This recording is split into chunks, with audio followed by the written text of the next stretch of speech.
Тож ми починаємо трансляцію. We are starting to stream on Facebook.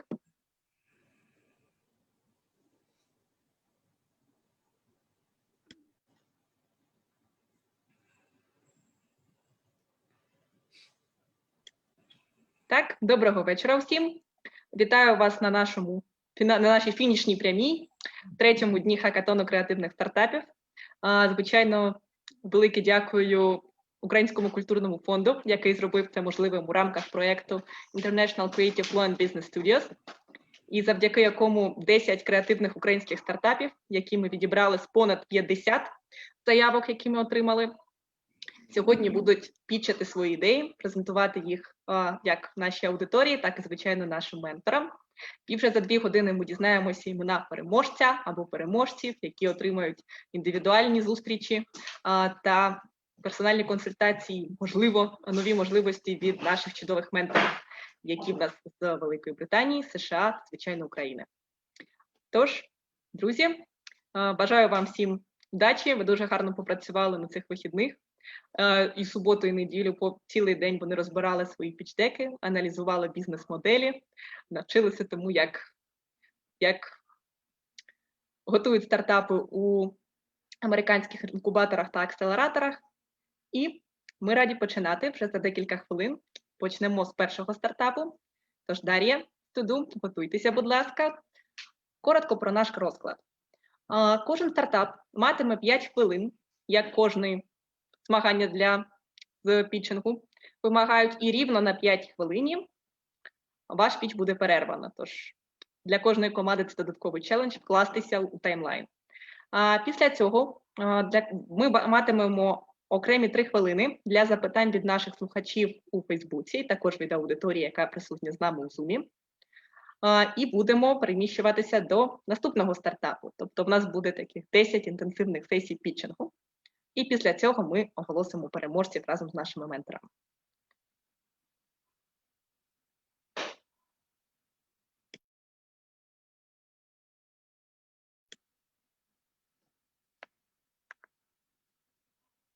Тож маємо ще 2 хвилини до старту. Chaz, would you like to give kind of a word before we are starting with the pitching sessions? Sure. So first, to all the teams, it's been great meeting you. I know Will and I share this sentiment. You are doing something that's quite challenging. Even in the best of circumstances, it's challenging, and yet you're doing it during a pandemic. And you're doing it in a country that is moving towards a new economy, but still has some difficulties ahead of it. But nonetheless, you are still doing it, and it's great.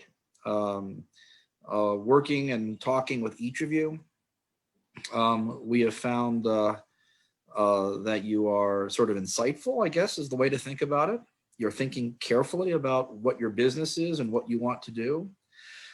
You're thinking about the world around you. You're thinking about, I hope that's not me, is it?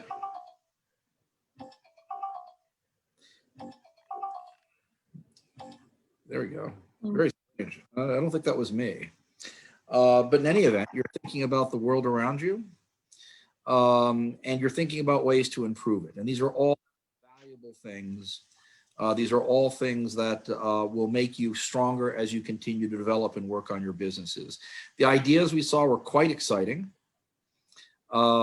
Some of them are earlier stage, some of them are later stage, but clearly exciting. And perhaps more importantly, the teams are very engaged. And at this early stage, the teams, the excitement, the focus you are bringing to your business, these are all very important. They are always important in a business, but particularly at this early stage. The homework, the hard work, the difficulty, all these things that you're bringing to your business, these will all be valuable now and all be valuable in the future. The fact is, and this is true of all startups, the fact is a large number of you will not go beyond the early stage. It just happens. That's okay. You know, I talk about to my friends in Ukraine about a successful failure. My friends think I'm crazy when I say this. What I actually tell them to do is to fail quickly and fail often. My friends in Ukraine also think I'm crazy when I say this. What I mean by this is you are not failing if you learn that a particular business that you're working on isn't going to develop to the next stage. You haven't failed. What you've actually done is learned something more about business and something more about how to create a business. And you will take that learning to the second and the third and the fourth and the fifth business. And I have no doubt with the teams that we've met, the focus that you have, the energy that you have, that there will be a quote success, even after all of these other attempts that may not have fully developed the way you thought they would. You know, even if it is a failure, it really isn't. And you shouldn't be afraid of this. It's okay to make mistakes. It's okay to not have the business developed so long as you learn from this. And I'm quite confident from having spoken to all of you that you will learn from this. And the second and the third, if not this business, will be all the more valuable and all the more ready to progress and become bigger because of what you're learning now. So it's been great. I've had a great time talking with all of you, and I'm looking forward to seeing everyone pitch today. Thank you, Charles, for this inspirational speech. And як представниця Інституту права, технологій та інновацій, я дуже рада, що ми маємо настільки різні стартапи, і вже 19:10, тож ми можемо починати. Дар'я, to do. Окей. Дякую. Thank you. So I'm starting my pitch. First of all, I would like to thank to their founders of these events and to their mentors. It was an interesting experience for me. So I'm now sharing my screen to start.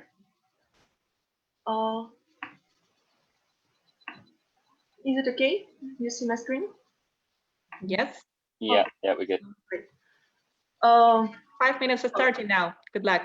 Yeah, thank you.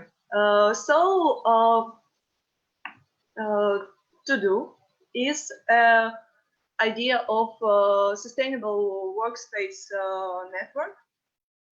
We discussed it before, so I would like to skip this first slide and tell a little bit about me.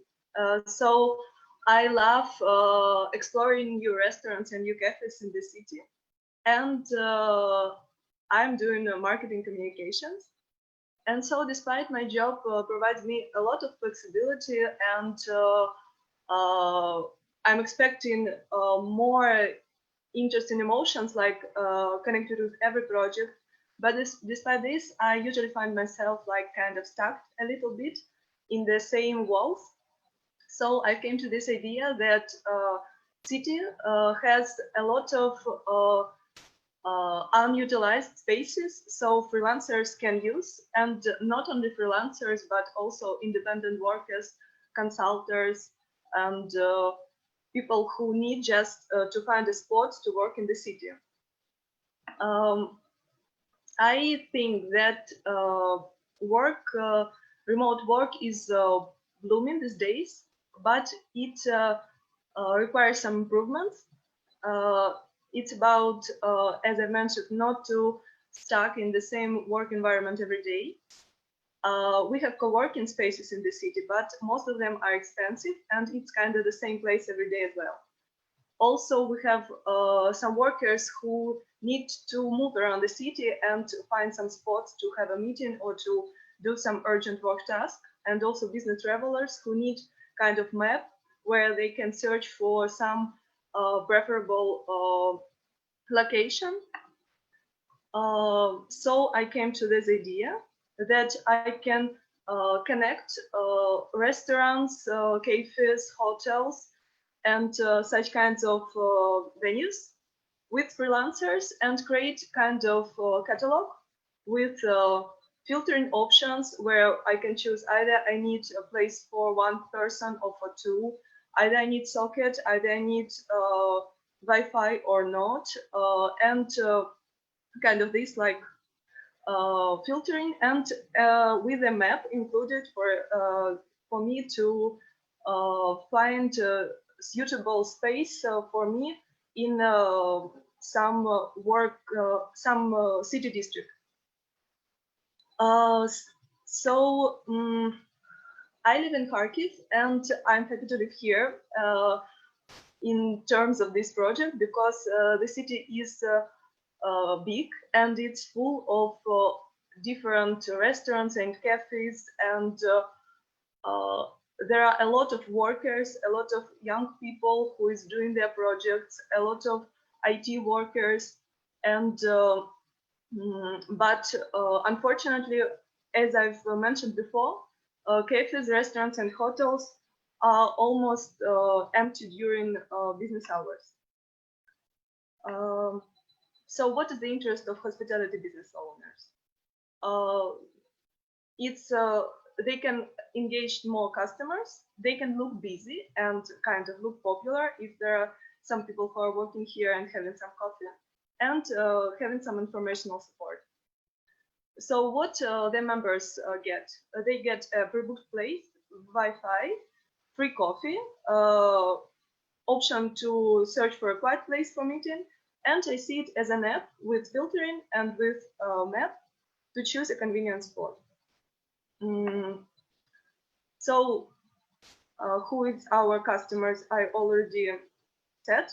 I think besides freelancers, it could be like entrepreneurs, lawyers, architects, bloggers, business travelers, and even I think about options for teams. About monetization, I'm thinking about subscriptions, like weekly, daily, monthly packages. I think I can offer some paid plans for partnering places as well.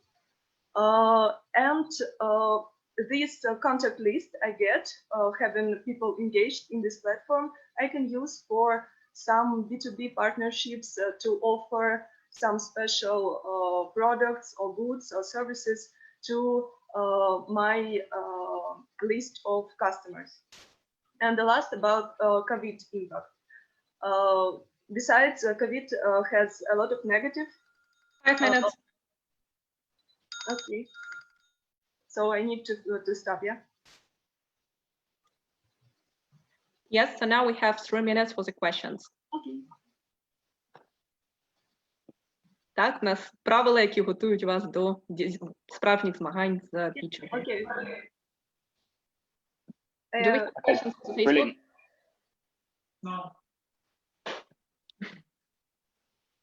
So Are we allowed to ask questions too? Yes, we have 3 minutes. Okay, great. Perfect. I was just going to say, so brilliant presentation. Thank you. And a lot clearer definition of the problem and the motivations for the people involved. So well done. One of the questions I have for you is how big is Kharkiv? Like how big is this problem? Do you have a sense of how many people will need your product? You know, I think I need to answer these questions more like properly. I need to do some extra research.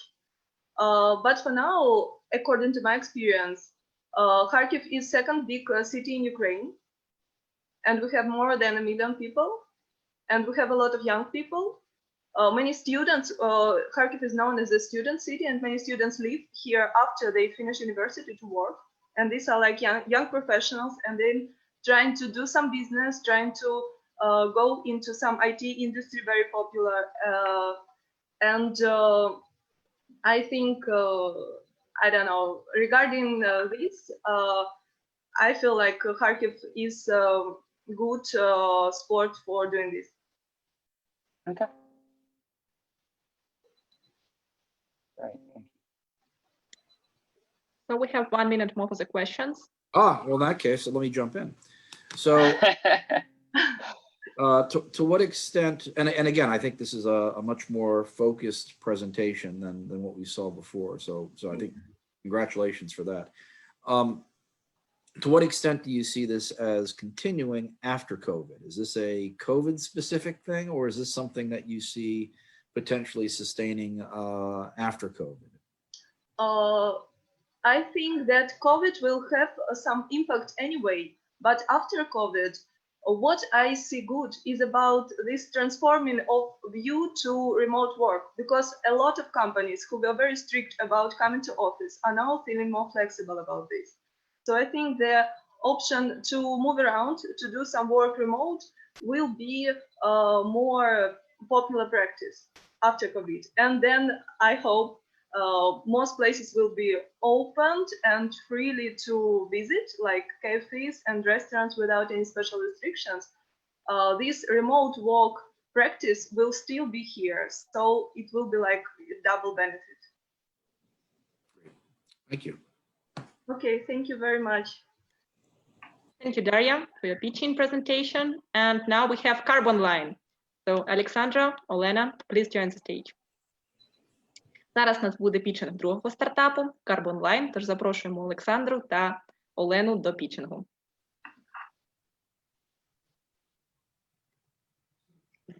I can't give my screenshot right now. Не можу демонструвати. Дар'я, будь ласка, так, чудово.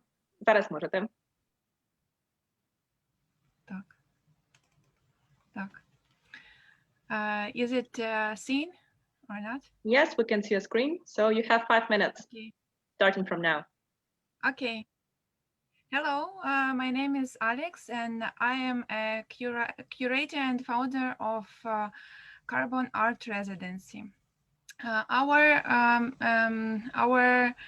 organization is developing a new media arts in Ukraine. As a part of this mission, we organize trainings to expand the community of new media artists and together create projects to promote media art among the general public. During our existence, we have managed to train more than 50 artists who have joined our community and are now working with us to create joint projects. Since 2018, we have held more than 200 events and affected more than 15,000 visitors to offline events and more than 30 online through our social media. So we have, with Corona crisis, we had like a mass layoffs in artistic community, a lack of profit in creative entrepreneurship, and restrictions in events market. So going to this problem, we started to develop a new platform. So our decision is to build an online educational laboratory for artists and other cultural figures who want to master a new profession in a field of new media art and integrate the received content into their activities. So with this decision, we work with artists, we work with our partners, and we also work with our target audience is about from 14 to 55 years old. So during the Corona crisis, we have validated our idea through in-depth interviews with target audience, with our cultural managers, artists, and we did also a survey among our business entrepreneurs, and we started also an idea to launch a therapy for children with disabilities. So, and we also focused on our new media artistic community living in Kyiv as a model for the scaling the project. So during this test, we understood that We managed to turn the running laboratories online. As a result of more than 60% of our customers went with us online. And during quarantine, we lost more than 40% of our projects, but later we renewed updated format and received new orders. Thus, we optimized our resources and transformed activities. Up to date, we have held 45 online events and more than 90 hours dedicated to the art of new media. And we are now training a group with from 10 till 15 people, and moved to another location which we are now revitalizing with the new media. So we are making trainings and promotion for them. For cultural managers, we create content for their events and hubs. We are making online hubs and online spaces for them. So we also had some budget. So this if you will see that our total amount of our needs is about $43,000, and it will cover for 2 months of our activity if we will start our startup. So as a result, we have the mission of our educational laboratories to develop.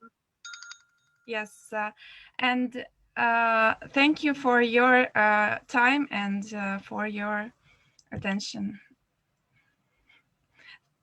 Brilliant. So scale, this idea also could be carried out throughout Ukraine and also worldwide. So Kyiv is a model project for transforming and scaling. Thank you. Маємо 3 хвилини на запитання. We have 3 minutes for the questions now. Brilliant. Thank you. So first of all, it's considerably clearer. So well done. I think from your first presentation to what you're saying now, I feel a lot clearer about what it is you're trying to do. So my question is, if you're selling almost like education on a per course basis, so you sell sort of almost education in these new media art forms, how much do you sell one course for? Is my first question. And the second of all is, have you tried to understand how much it will cost for you to acquire a customer, or how much marketing you need to do to get one person onto that course? Mm-hmm. So I counted that we need what? I don't.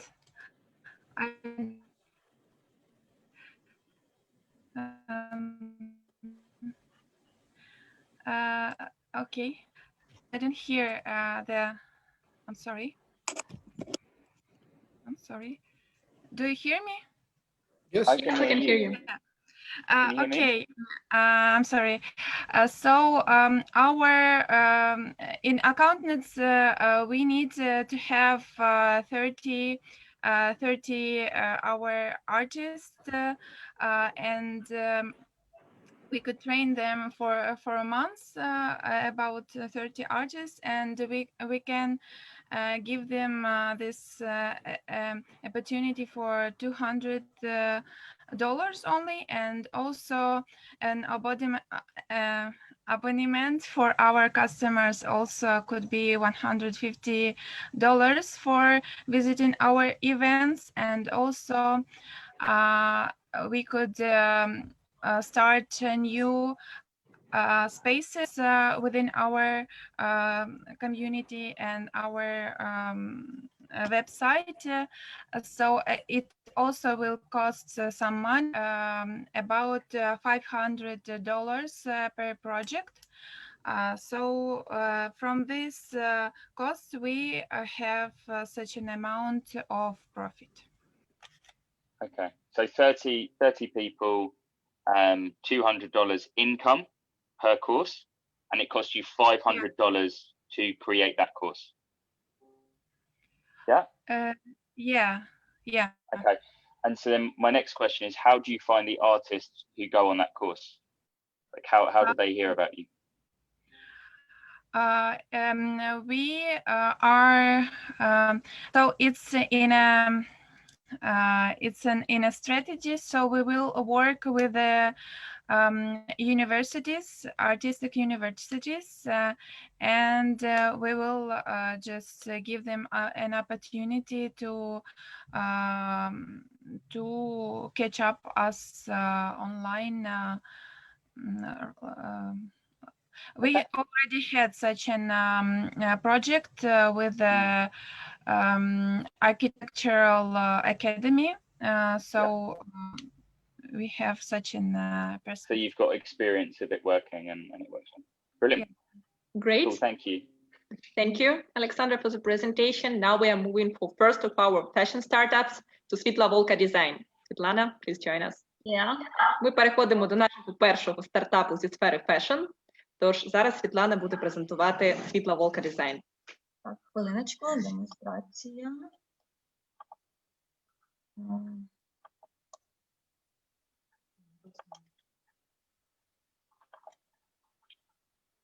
One second.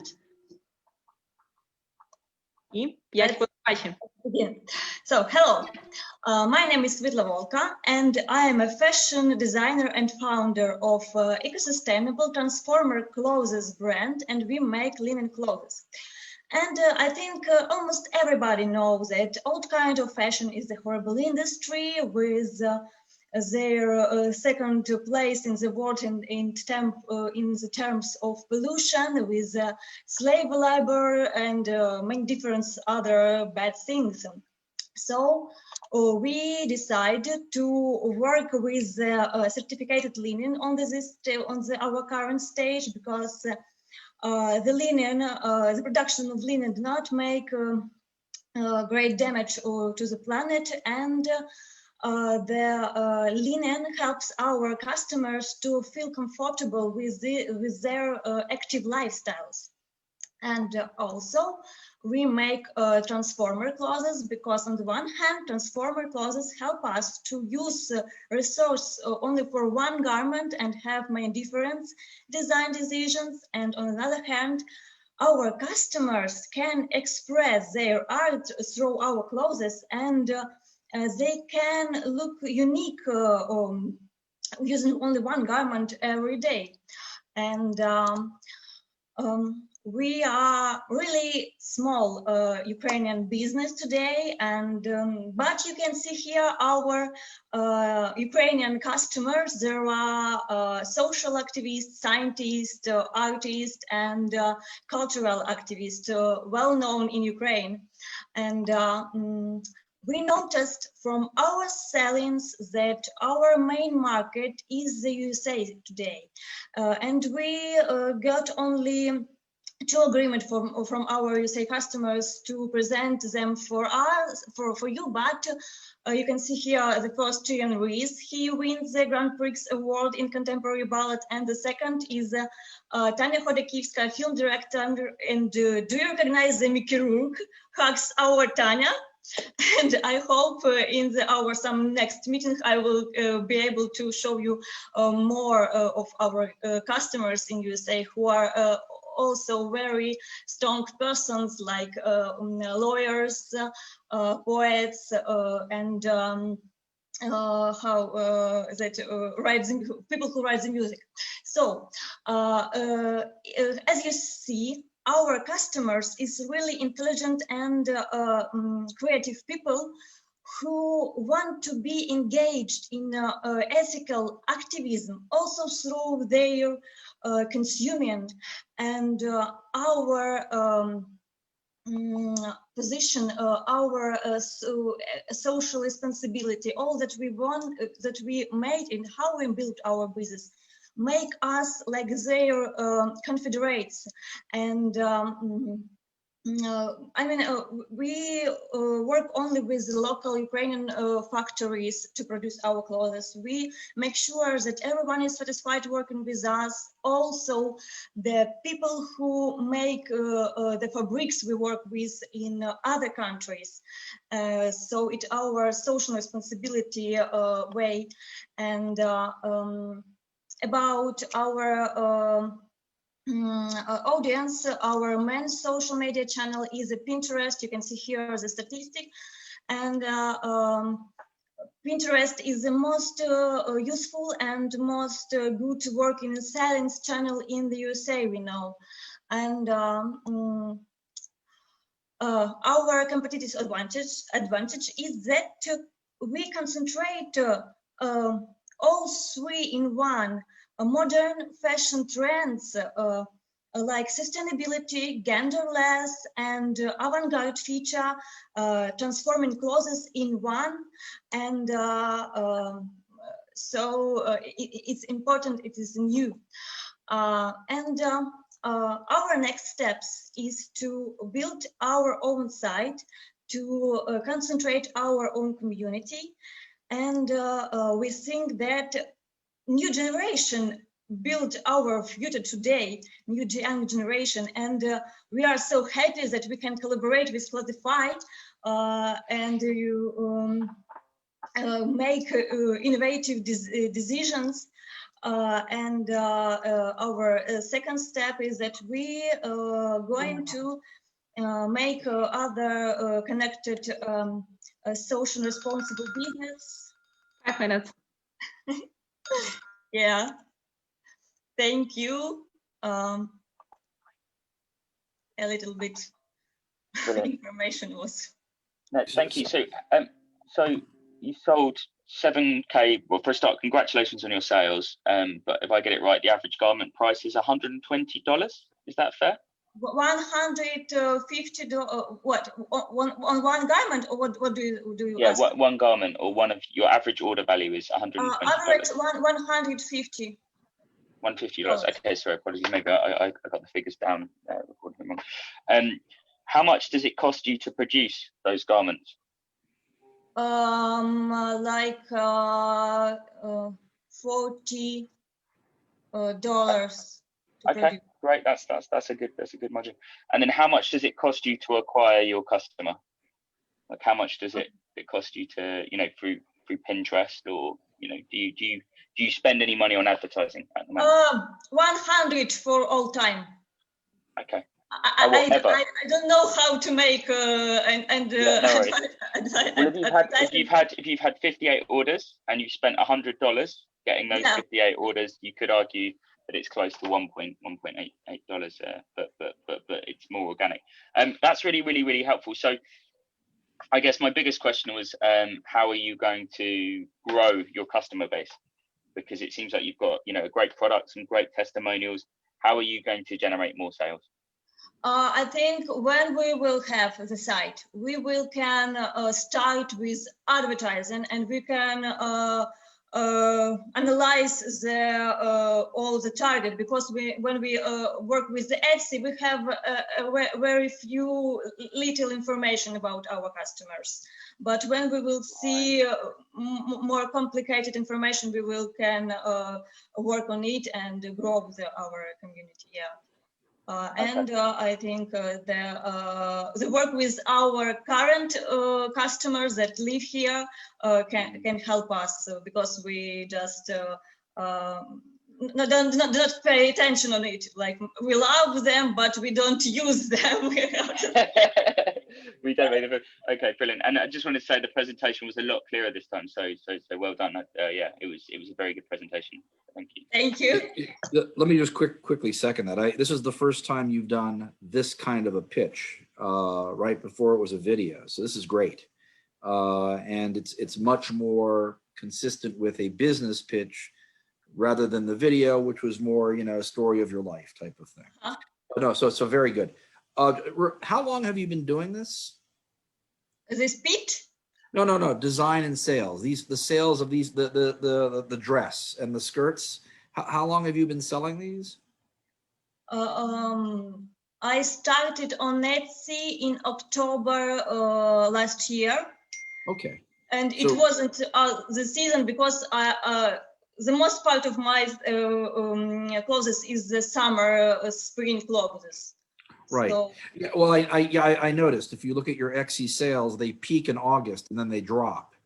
And so it seemed to be that there was some seasonality to it. But that's good. So you've only been doing this on Etsy for about a year, which is, again, quite good. It means, you know, there's a lot of room for people to know more about you and to follow you and to become more interested in you, and a website and additional exposure will be very positive for that. So, okay, thanks very much. thank you. Hi, Svetlana. Yeah. Hello, everyone. Following the notes that Charles has already made, yeah, I should admit that your presentation is much clearer than the video version, and thanks for accepting all the notes from our yesterday's talk. I have a small question. As we all know that the difference between startup and the business from scratch is the presence of the unique, innovative idea. So what is the innovative idea of your business? Put in one sentence. I think that we make not only sustainable clothes, but we make sustainable clothes with transformation details, and we can develop this way and make more and more effective clothes. And I think we have to go to some tech clothes in the future when we will grow our resources and our opportunities. Yeah, I think you should keep that definition, tech clothes. And also, I should say that taking into consideration the drop of sales in winter months, you should be focused on, let's say, Miami in December. So just to scale your business to several geographical regions following the summer. Thanks to our mentors for the questions. Thank you, Svetlana. So Exity, you're welcome on the stage. Yep, let me share my screen. Thank you. So,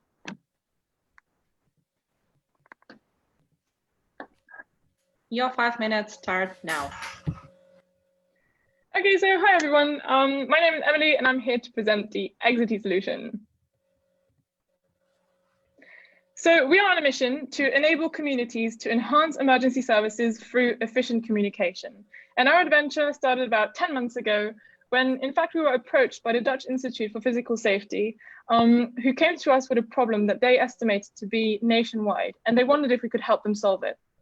As a result, for the last 10 months, we've been doing extensive research about the Dutch safety ecosystem and how it worked. And we even conducted 5 workshops with firemen, dispatch centers, municipalities, and digital communities all over the nation to really fine-tune what it is that they need and how it is that we can help them.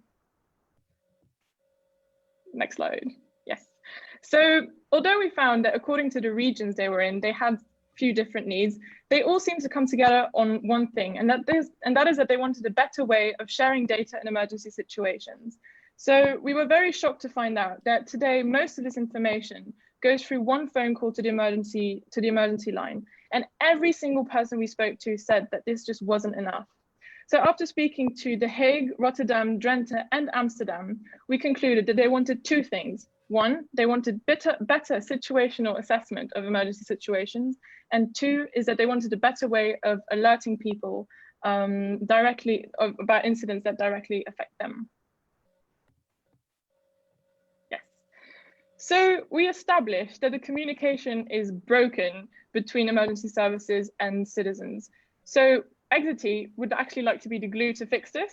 And how would we do this? We want to be a link, as in literally a link. So after speaking to the several emergency services, we concluded that it was unrealistic to contact people individually based on their location. So instead, we found out after some research that there already exist digital neighborhoods in the Netherlands that connect people based in the same area. And considering we have a very unique connection to the national emergency system to the national emergency system called the CAD system, we figured that we could cascade the emergency information to the relevant people via digital communities. And so we would send them alerts to notify them that stuff is happening in their region, and then they could share information back to the dispatch centers. So how would it work? What do we offer that is different? We offer a way for people to be alerted based on relevant information in their neighborhoods. And then they can update. Once they are alerted, they can actually give information, relevant information that they esteem relevant to the emergency services via a live feed that would be provided via us, our own platform. And also the emergency services could also give information to citizens. So it would be a communication system. And based on this, we would give to the firefighters in the dispatch center a live statistics of everything that is going on in one oversight, yes. So in short, we provide value on 3 levels. We provide value to digital neighborhoods by increasing their safety and community feel. We provide value to emergency services so that they can improve their services. And we provide value to municipalities so that they can increase safety and civic participation. So where does the money come from?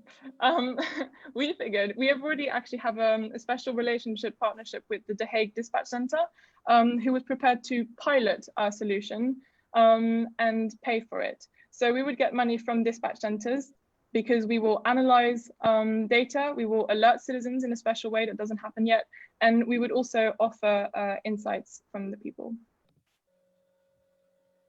So who are we? We are a bunch of really enthusiastic geeks who apparently have nothing else to do at the time. And we, no, to be honest, we really enjoy working on problems that we esteem to have value. And this is something that we really like working on. So yes, that's us. So 40 seconds left. 40 seconds left. Okay, so Yeah. I can talk more about the team. I can say that the team actually participated in several hackathons before, and I'm one of the newest members, and we have a very technical background, and we also have a mix of the more legal humanities background as well. So yes, we really want to do something with this. I have a question to you. Thank you for your presentation. Yes.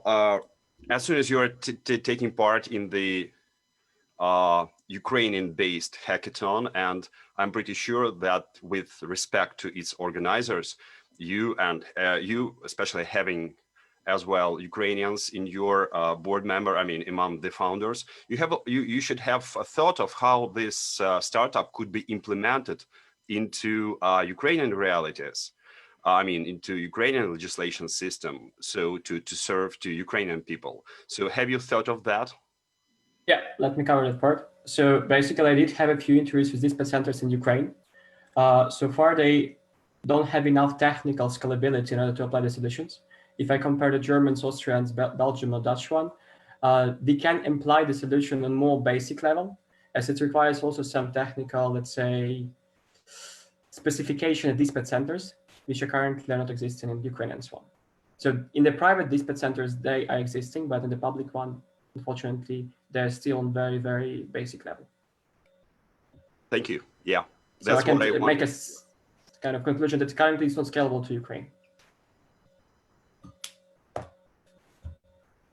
Just for me, I think so. Thank you. It's a lot clearer what you do and the problem yourself. So congratulations, guys, because I know it's a very complex system of solutions that you could have solved with this or with your product. One thing I was going to say is when we spoke the other day, you had a product that was ready to go, and it's great that you've got your first customer. So in terms of your product roadmap, you know, where are you on that journey? If Den Haag say, okay, let's go now. Are you guys ready to implement? You know, how far are you away from your pilot program? Okay, I will cover that. So basically, the product roadmap part, currently we're going to pilot it starting from January, January this year. Yeah, so far we try to cooperate purely with Dutch and Belgian dispatch centers. We do have support from dispatch centers in Amsterdam, Rotterdam, and Drenthe. But of course, the first pilot should go in Den Haag, as all of our safety stakeholders, including the municipality, police, firefighters, dispatch centers are there. But of course, we try to look up our eyes and define potential opportunities out there. But so far, the key regions in terms of the scalability is Belgium and Netherlands. In terms of the product roadmap, so we have two parts of the solution, which is basically live dashboard where people can, the dispatch center can get all the information. And the second part, we have this kind of a link which would be shared with digital communities and basically where people can supply some information. So we do have a pilot, which currently try to tune in terms of more technical specification, also user interface. And we're ready to pilot it as soon as we have an approval from Den Haag, because it takes some time when you work with especially emergency public services to get us an approval from different organizations. Is that clear? Right. So this year we could already do it. Before we get shut down, this is actually much clearer, and I don't know if it's clarity or you pivoted or what, but it actually makes a lot more sense to me now than in the past. You stayed up all night working on this, but congratulations. So I did have one. Absolutely did. I'm going to be very truly honest. No, you can tell, and again, it's sharper, and some of the odder things that we were chatting about are no longer here, which is good, or at least have maybe been restated in a way that makes sense. Well, one quick question. So you alluded to, and I hadn't, and actually, Bogdan I think also touched on this, that there is some sort of a central communications network already in the Netherlands. Is there something specific about the Netherlands that makes it easier to implement? Yeah, so let me tell you, there's a CAD system, computer-aided dispatch center, which existing in the dispatch centers. The point is this, these dispatch centers, they're different from country to country because they have different software basically implications and characteristics. So currently our solution is possible to configure for any dispatch centers actually in any country, if the CAD system exists in these countries. So because when solution is connected to the CAD system, it requires to build up an adapter. Currently building the adapter, which actually would enable us to connect to the Dutch CAD system in the Den Haag. But there are several different regions in Den Haag, in Netherlands, where these CAD systems are different. So it would require from us to build up a new adapter, basically, to connect. Is that clear? Or yeah, no, thanks. It is clear. But what that means, though, is if I wanted to do this in London, we'd have to almost start from scratch if they don't have this sort of central information network. I could tell you in London, in UK, they have that. In UK, in most of the European how about New York, where there's never anything like this? I mean, first of all, I need to talk to the probably New York fire brigades and dispatch centers to understand what they're using, because we have been visiting dispatch centers in Netherlands to understand what they're using. Sorry, can you hear me? I can, sure. So basically, in order to understand what they're using, you need to talk to them, because we have visited dispatch centers in Netherlands to understand what sort of software they use and how we can connect to them. It's possible to connect to anything. How could I say that? Basically, as soon as I get what they're using right now. But basically, it's possible to connect to any software, but not to connect, you need to understand what is software type. You have to connect. We've got the techies to do it. I mean, look at these people. So, thank you, Emily. Дякую, Богдане. І Childify, запрошую вас до пітчингу. Hi, everyone.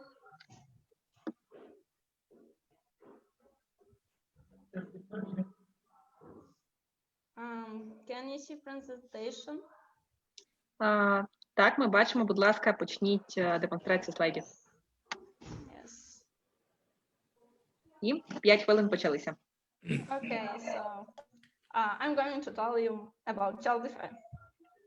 I have a younger brother who has always issues with my parents because he doesn't want to do household chores, and they always argue about this.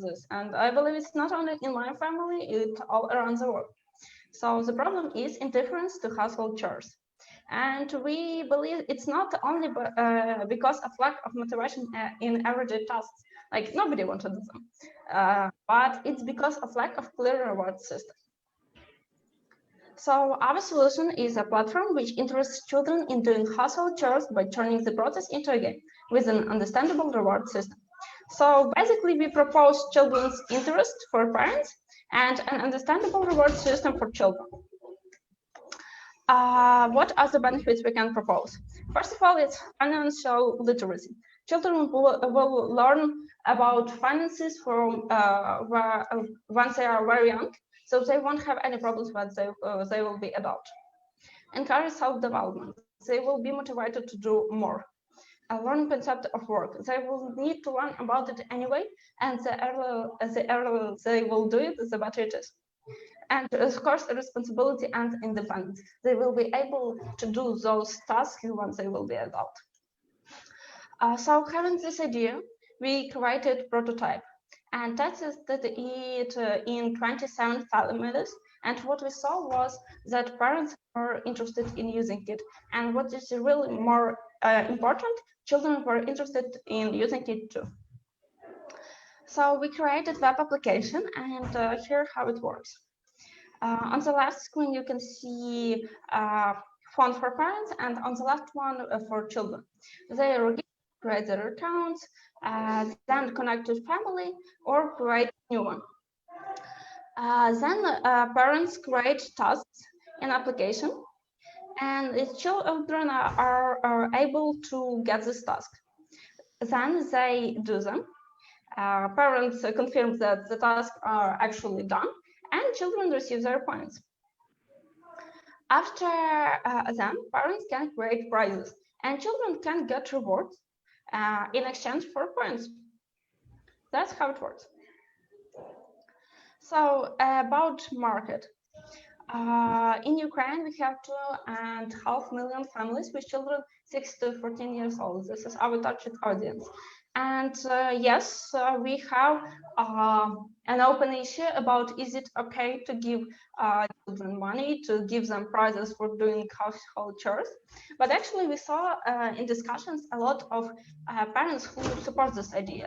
So we actually are able to get clients. Also, I want to point on the statistic about gamification in education market. It's growing, so we will have our customer market growing too.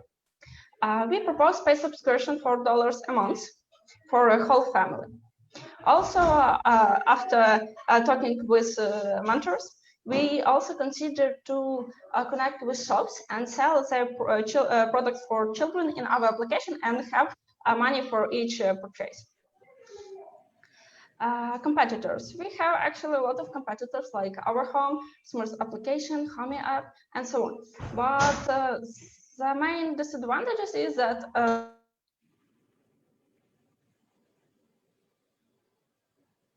languages, but neither of them has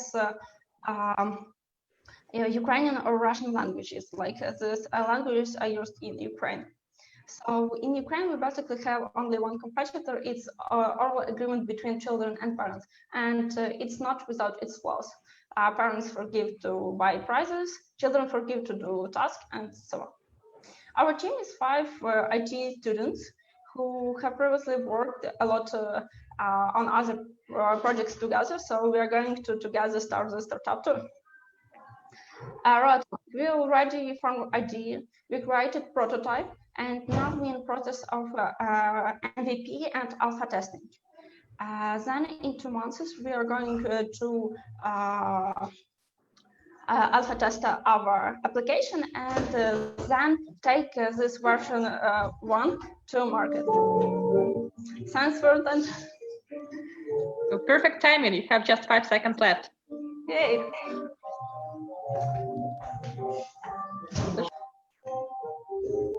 Тож переходимо до запитань. We are looking forward to your questions.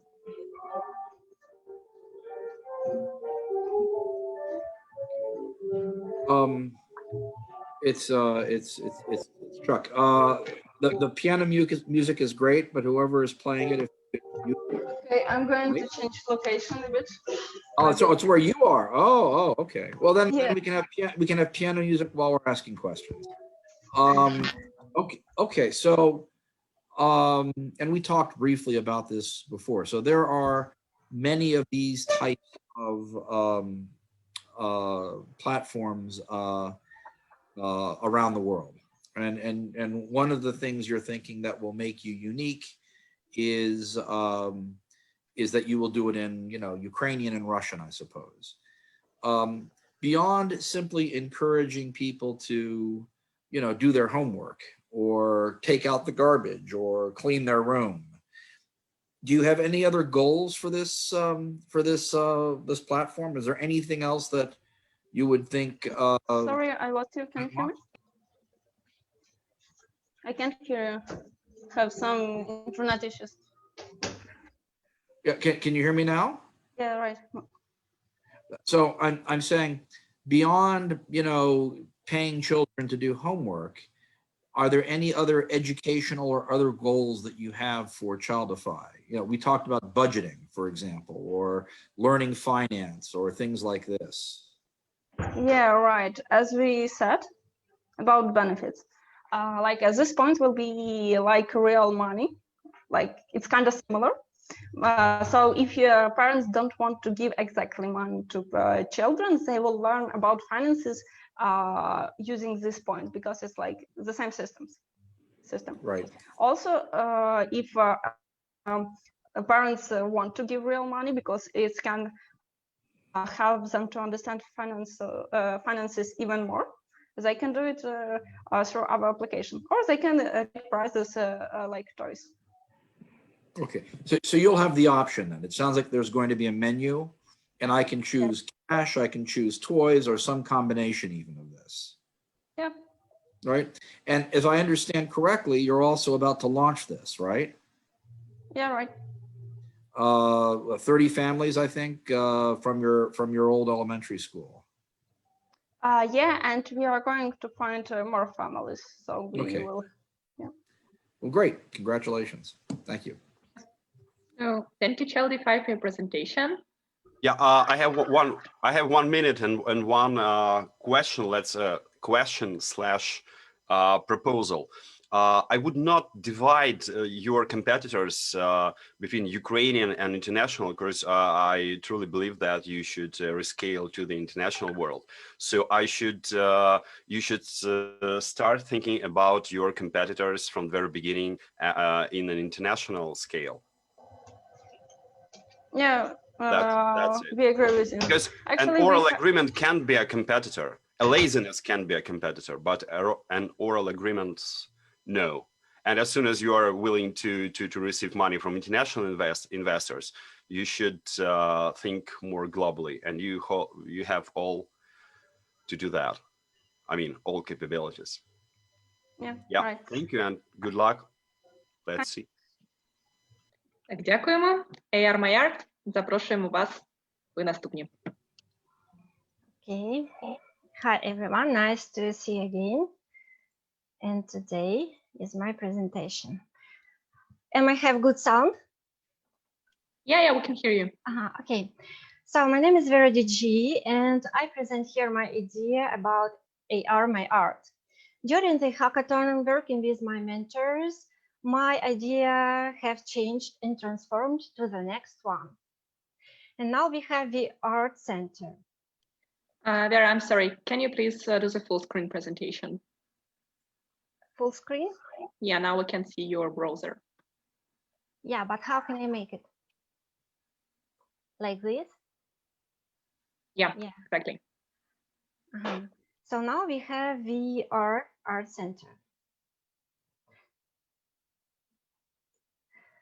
What does it mean? Problem definition. The main language of communication in the art business between galleries, museums, art dealers, curators, artists, collectors were the exhibition. COVID-19 destroyed the old communication schemes, and the art world is at loss in search of new solutions. Offline experience of buying art is broken. Existing way of consumer behavior in the art business of pre-COVID times is unclear in the post-COVID era. Online experience on the web doesn't have emotional feeling of real-time interaction during the exhibition or art fair. A small 2D picture in the browser doesn't give an idea of how the picture will look like in the real space. Solution. The art center is a space in virtual reality, the main goal of which is to bring an existing behavior of a consumer in a new way. The art center drives more art, more consumers, more sales, and helps to bring established revenue model of art business into the virtual reality. VR interaction is fully immersive and it makes you feel the emotions of being at a real exhibition, and it gives you, your customers and clients, feeling of real-time interaction with other people. The Art Center increased the revenue model of gallery for 10%. It is also a multi-platform solution in which it is possible for a visitor to access in their set either from a laptop or mobile phone. Business model, revenue streams. We offer rent the art center for big art fairs, rent for big galleries and stakeholders with live VR events, sales of exhibition space for the galleries, building a custom architectural space for a gallery to order. Network effect, hosting a big group of people, general use, limited use, only by invitation. Value proposition, connect art buyers with art sellers in a new way, helping making informed decision, convenient way of real-time interaction and communication, generate new channel for sales. Competitors, we are All Art, this platform with 360 galleries, only view. Art City, interactive 3D map with 360 galleries.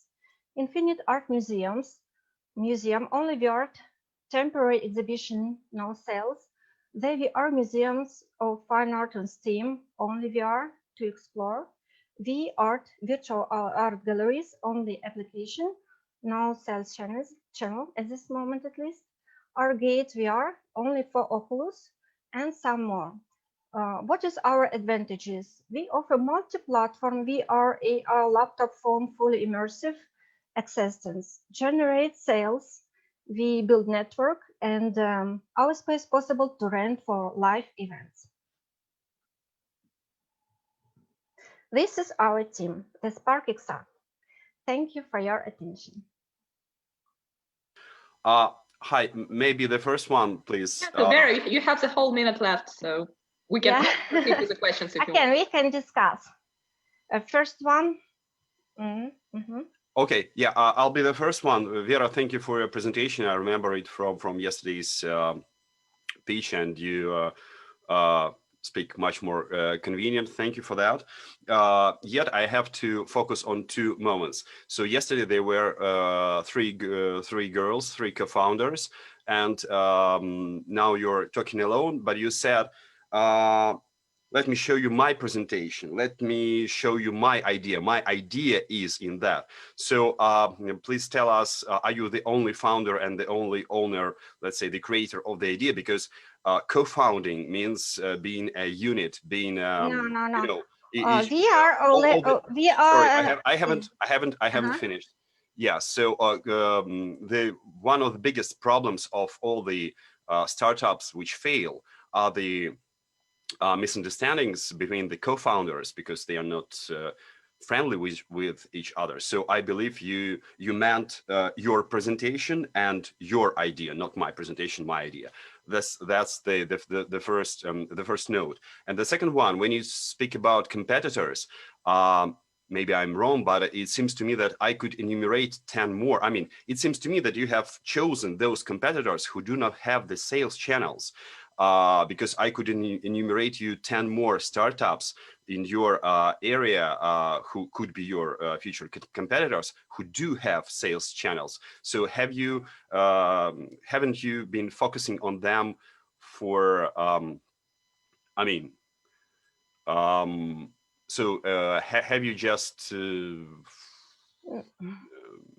oh, I understand what you want. I forgot that. I forgot that word that happens. So didn't you want to show that information? Because when it comes to investors, you'll need to show, you'll need to be true with them. You'll need to be fair. And one more note, that VArt do have sales channels. I can tell you that. Yeah, but it's not obviously in your app and web. Thank you. Yes. Yeah, so can I answer? We have two founders, me and Max Harmers, the girls who attended to hackathon. They were random girls chosen by Anastasia by CV application, and they have no relations to the SparkXR team. Other people from the SparkXR, they have their duties and they are working on some MVP model prototypes. That's why I'm attended alone. And Anastasia gathered me with random girls who has no idea about VR technologies and VR market. We make a brainstorming, and it was not successful because every girl has different ideas not related with mine. That's why I told them that it was my application to Anastasia. I worked with mentors. We discussed, okay, but I will show what I got from mentors. I value their words, which I were listening for 2 days. And now we have transformed result after hackathon. And I think it was helpful for me because I studied, I educated a lot.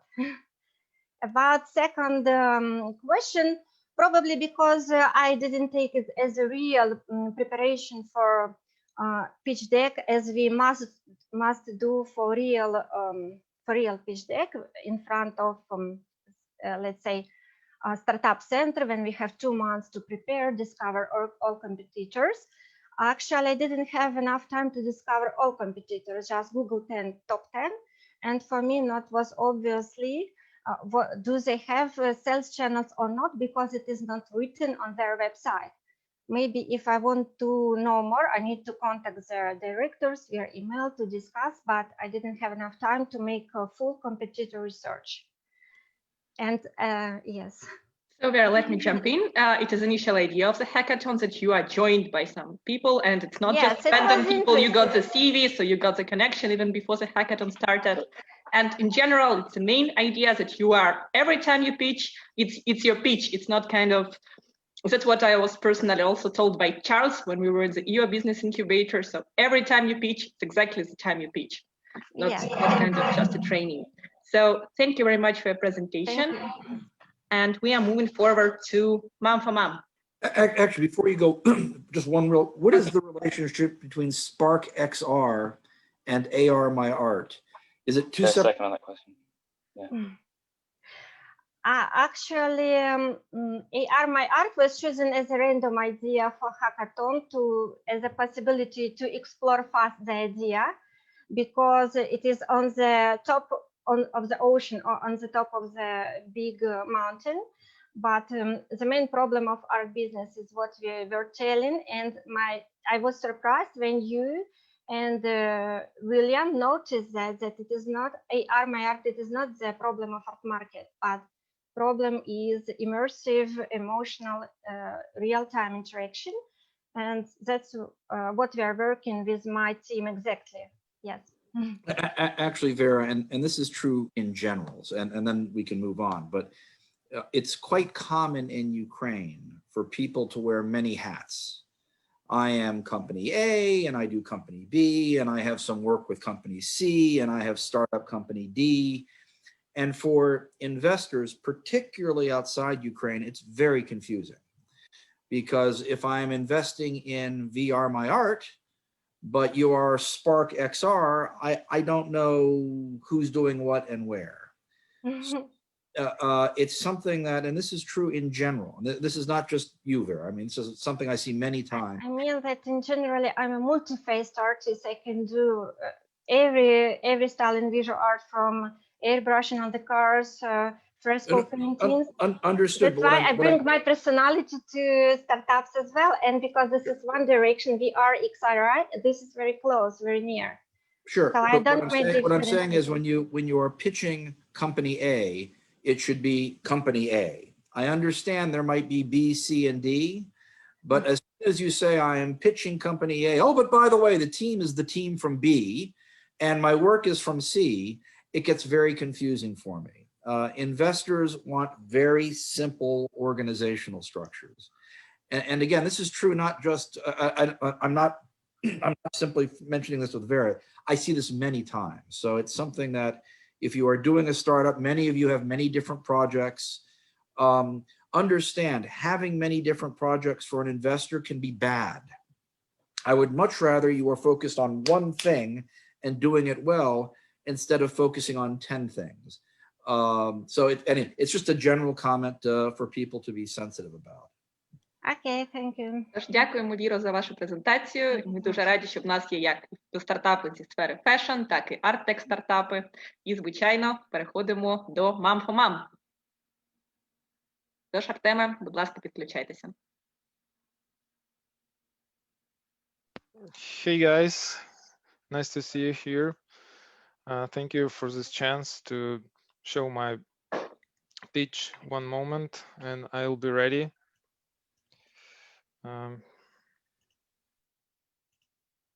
Okay, here we go. Do you see my screen? Yes? So your 5 minutes starts Okay, now. yeah, thank you.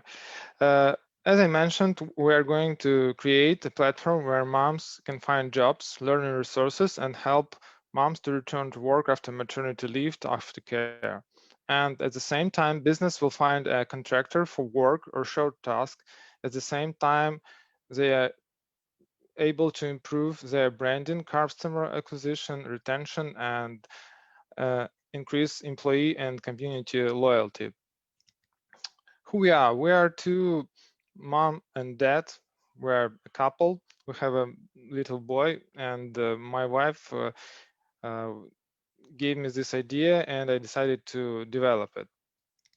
What we would like to create? We would like to create not only a platform, we would like to create a community where mothers with children will find their job and will have chance to self-actualize.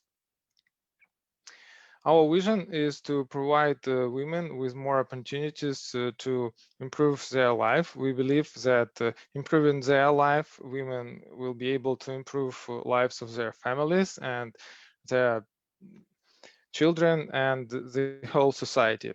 So we're going to change the whole situation in our society. The problem, I think that maybe it was not really clear for you at the very beginning that the amount of money paid for like a for a birth of a child in our country is really low, and the vacancies on job sites are not designed for mothers with children. And also, I think that the big issue in our country is that many women do not understand how to work with freelance, and we are not so developed as, for example, United States, UK countries in this approach. And also, last but not the least, employers in Ukraine and CIS countries are prejudiced against women with young children. This is not the only issue. As I mentioned, a lot of women are not really happy with their job searching. They do not find necessary job opportunities, and they do not have a lot of time to searching on all different platforms. That's why we've decided to create one place, one stop where they can find any kind of job or source to improve their life and career. As I mentioned, 100% of women answered that they would like to work during maternity leave. They are ready to do it after their child is almost 1 year old, and they are ready to work half a day. So this is not a small amount of time. In Ukraine, we have more than 3 million digital moms who use internet more than half a day. And I believe that almost half of this audience is our target audience. Almost all of these women answered that they are ready to pay fee from earned money to receive regular orders from any job site, and they are ready to pay like 5% of sum of money that they receive from these orders. As I mentioned, we are going to create some convenient application for moms, where they will be notified. They will have not only chance to find job, but they will also have a chance to improve their experience, improve their skills, and receive consultancy about job searching, creating their CVs, creating covering letters, etc. Also, we are going to engage nonprofits that will sponsor different events and that will help us to develop this idea in Ukraine. 5 minutes. Oh.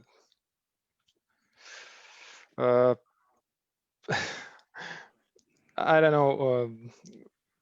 I can finalize like using the only slide. Just imagine a community in Ukraine where young mothers, nonprofits, and business can emphasize and help other young moms to find jobs, learning resources, and help getting back to work after a break. This is possible if we will act together.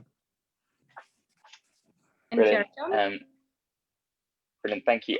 Just a question from me. So the solution, so the problem, employment for mothers, solution, specific job site for mothers in Ukraine, large markets, so all of that was very well presented and very well laid out.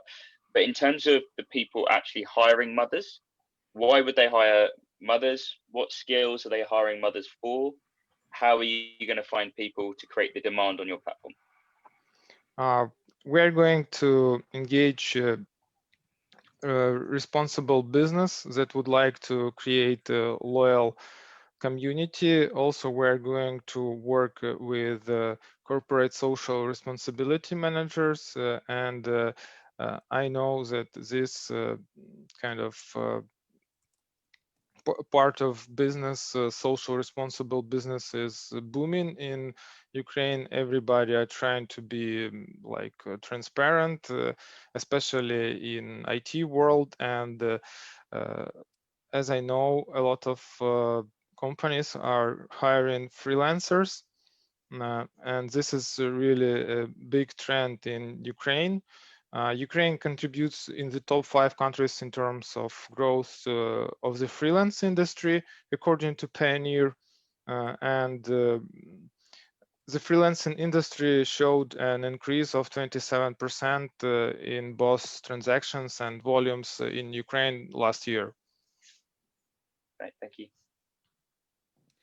If I understand from your presentation and also our discussions, you've pivoted a bit, right? You're becoming more of a social community center with jobs rather than just simply a job placement group. And because I have the same questions as you know that Will has, right? Why moms, right? Why not dads? I mean, dads are okay. We do okay, you know, right? Guys can do okay.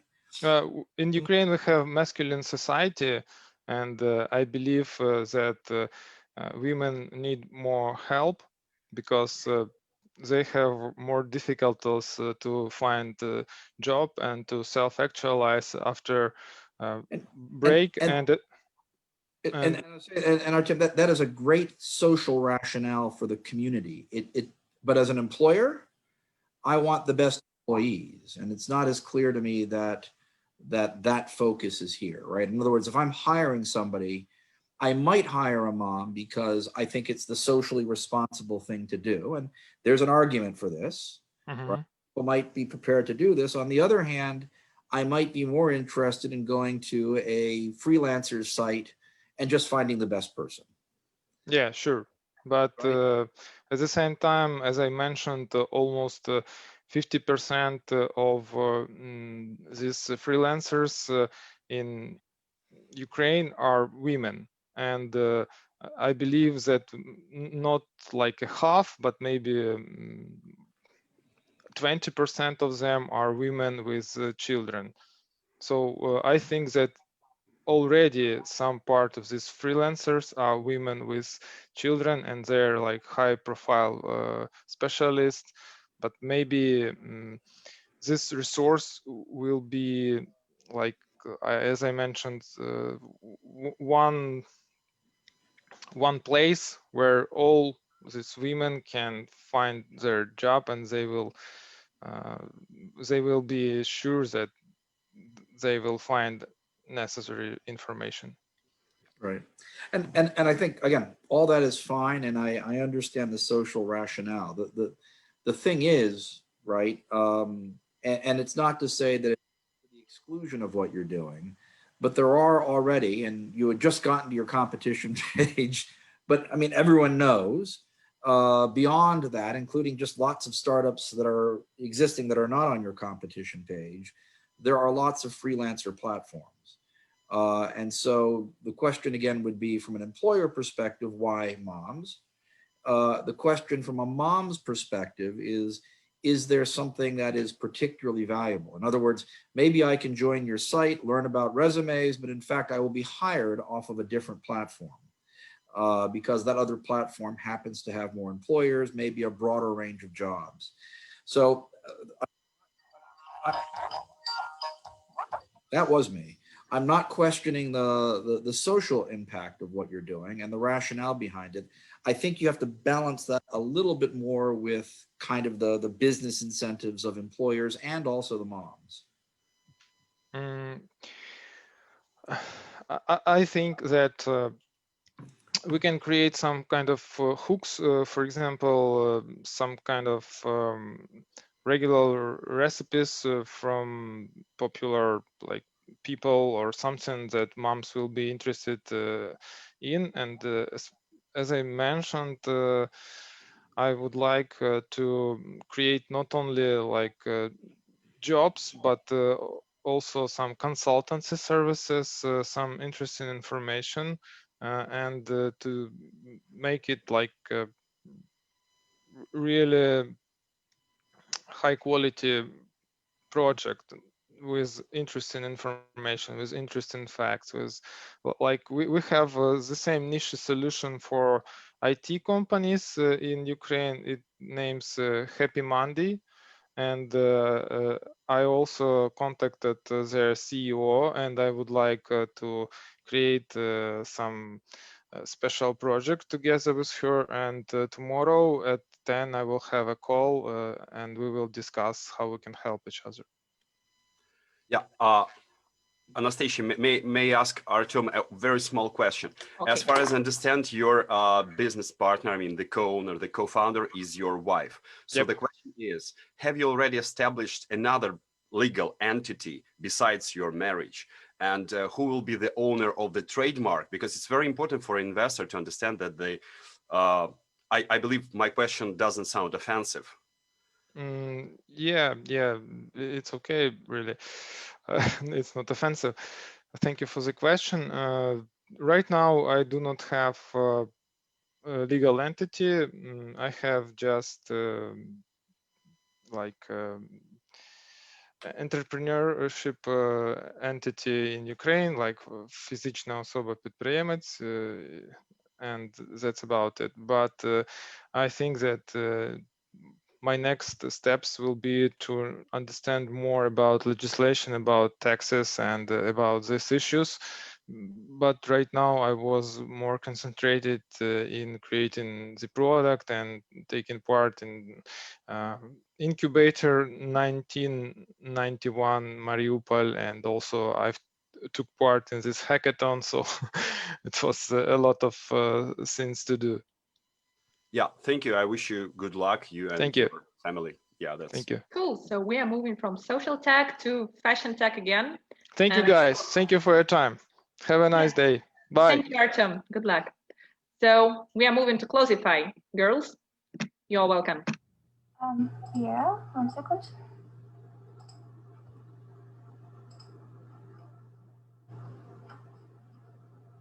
Can you hear me? Yes, we can hear you and see your screen. So 5 minutes started. Hello, everyone. My name is Nastya, and I would like to start our presentation with a simple question for each of you. How much time do we spend in fighting room?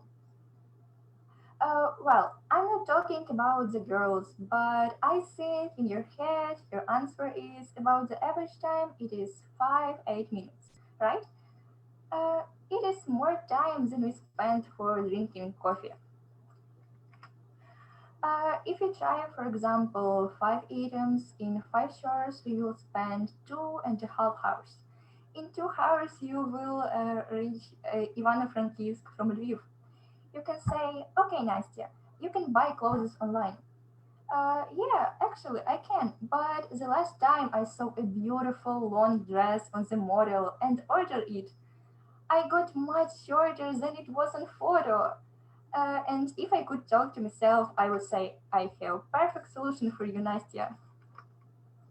Clothify, a marketplace for online stores and clients where people can view them place for the outside.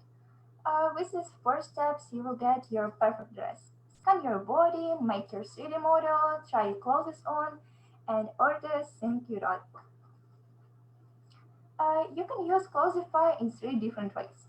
From online store, from on our site, from any store in your city, or different between them. From online store, you tap on function Clothify. On our site, you can choose the brand in any store in your city. You can scan your QR code and label using your site.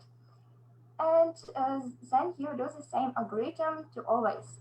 You log in, personalize 3D model, and try clothes on. That is very simple. Am I wrong? Business model. I know what you think about. How can I digitalize my clothes on our platform? There's 2 types of brands. Individual and associates of brands, which have more stores, more items, and in according should pay more. However, they have similar plans: basic, premium, unlimited. The digitization process happens every time, and new clothes appears or a new season arrives. I want you to remember that Clothify it isn't only about 3D model, but about the opportunity to increase sales and reduce returns. So, based on our research, people return 70% of items and only 40% buy again. So, where is this 30%? Online store just lose it. And what if this store does not lose anything? How much money they will earn? Our uniqueness is combination of technology, solution, and shopping experience.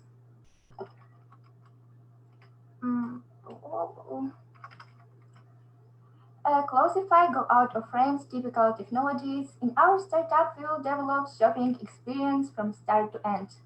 Not only transfer the image to the screen, but also the entire platform where the online shopping can take place.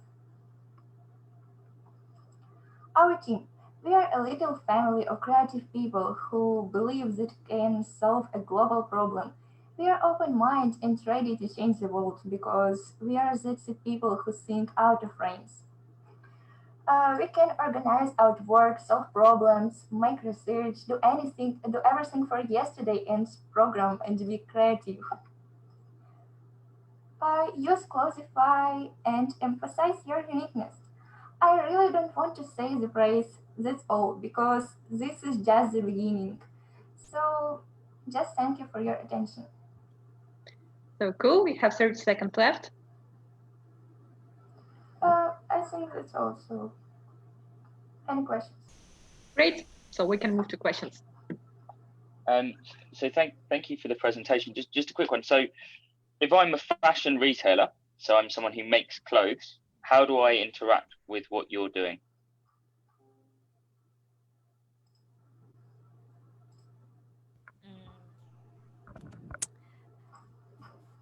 Oh, I think you can. One moment.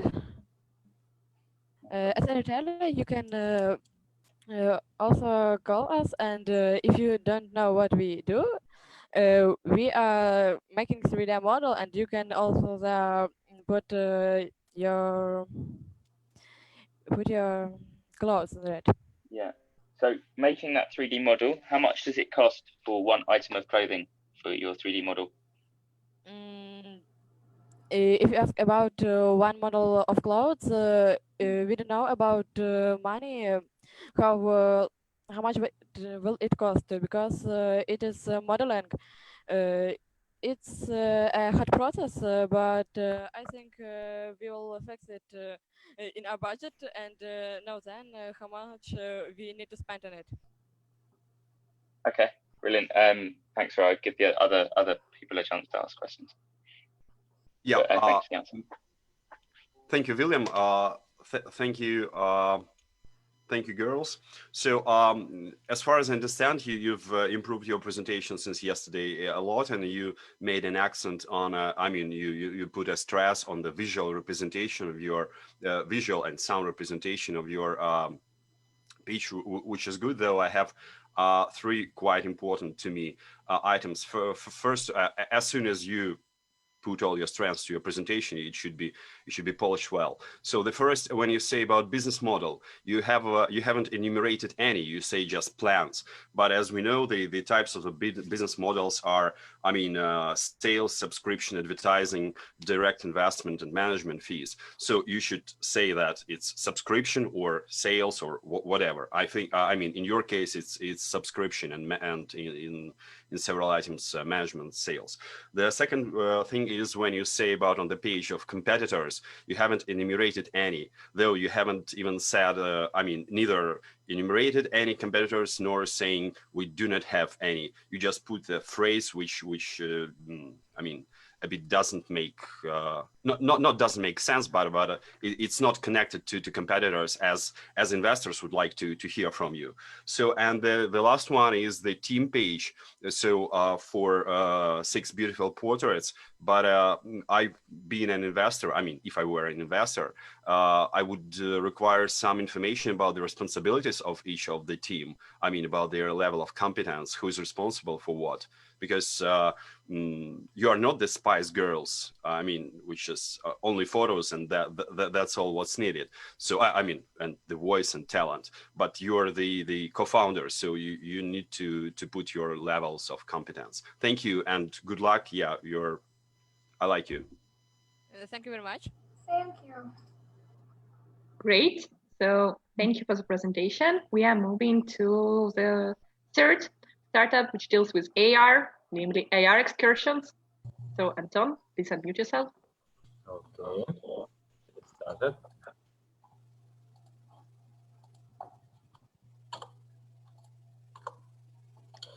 Okay, hello everyone, glad to see you. My name is Anton Blahy.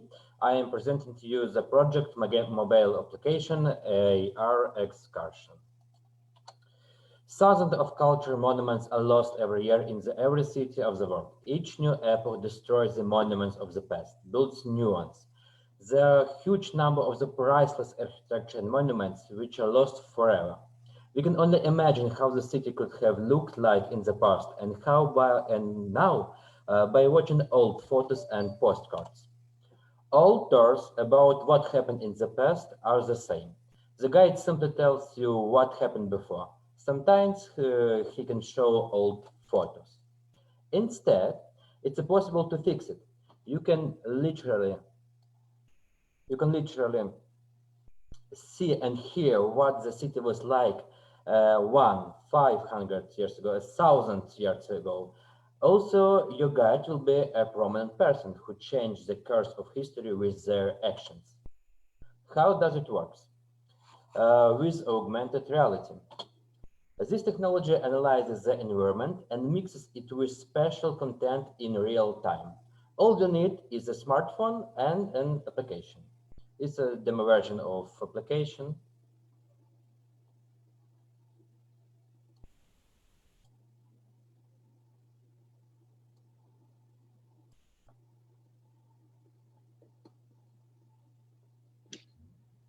Seems like Anton lost the connection with the microphone. Can you hear me? Yes. So please continue.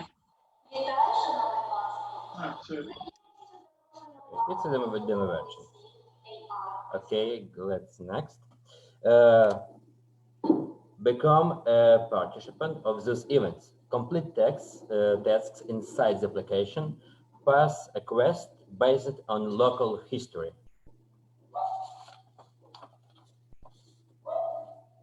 Play some easy games. Find a way to the hidden secrets.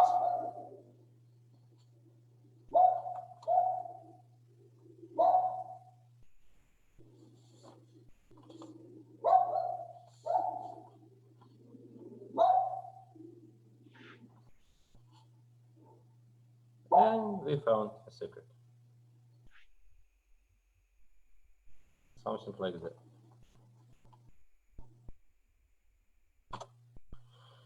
Development of the application involves several steps: gathering facts, writing the script, creating the content, testing the product, communicating with consumers.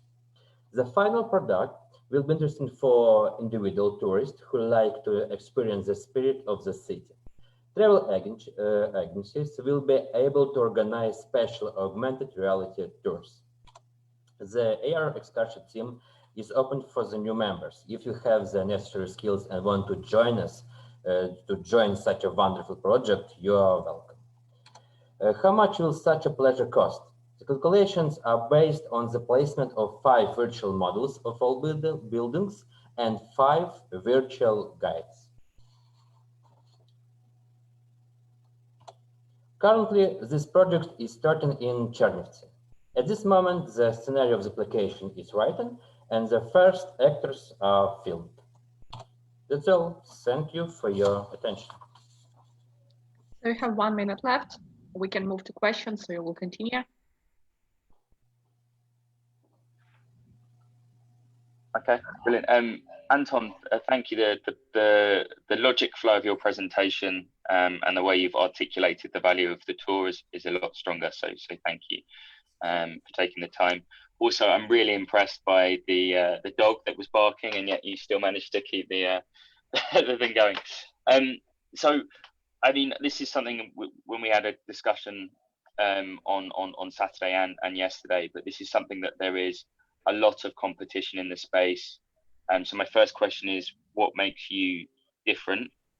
And secondly, do you have any statistics or evidence that people are actively engaging with AR tools? So what makes you, I guess what I'm saying is, you've created a product. What makes you think people will be interested in engaging with it? Yeah. All people who thought and I saw who watched the demo version of the application was very inspired and they like it. All of people that I showed this application. In Chernivtsi, maybe in other cities, in other countries, they say it's not interesting for me. I'm not interested in the AR, but there, but in my city and now, it's a lot of people. Okay, so I think if you had a demo and you could explain how people interacted with that, so how many signups, how many downloads, how many people completed the whole tour, how many people signed up on the website, you would have a more compelling business case. But the content looks great. And also just to pick up on that, you know, real comments back from people who participate in the tour that you can, you know, articulate that there was some real additional value to the participants. Let me ask though, Anton, when I'm looking at this, it looks like there's a hardware component to this, right? I need to be able to, if I'm doing, for example, a tour, right? Unless everyone has phones, you're going to have some sort of a projector or something, I assume. Right? If I've got 50 people, not everyone's going to have phones. If it's an individual, they either will or they won't. And so there's a hardware component to this. Also, you know, if I'm filming it or if I'm doing whatever, there's going to have to be something of high quality in order for me to do this. And the actual AR itself, it looks like I would need to hire you on a sort of an individualized basis. And so what I'm trying to understand is how scalable this is. Is this something where you can create a platform and offer everything? So I come to you and I say, Anton, I want to do this sort of an excursion in my hometown, right, of in Northern Virginia. You can invite me and I make an application. I don't want to invite you. You're too expensive. I don't know who you are. I don't know if I get a visa for you. But I know my hometown. I know where all the different churches were, and I know all the history, and so all that cool stuff you're describing. I know this. Do I need to bring you to come and take care of this, or is there a way for you to, put this on a platform where I can do it myself? Because the former is very individual and very intensive and not very scalable. The second, if you can scale it with a minimum amount of additional hardware, or if I need hardware, I can get it from you, begins to look much more like a broader business.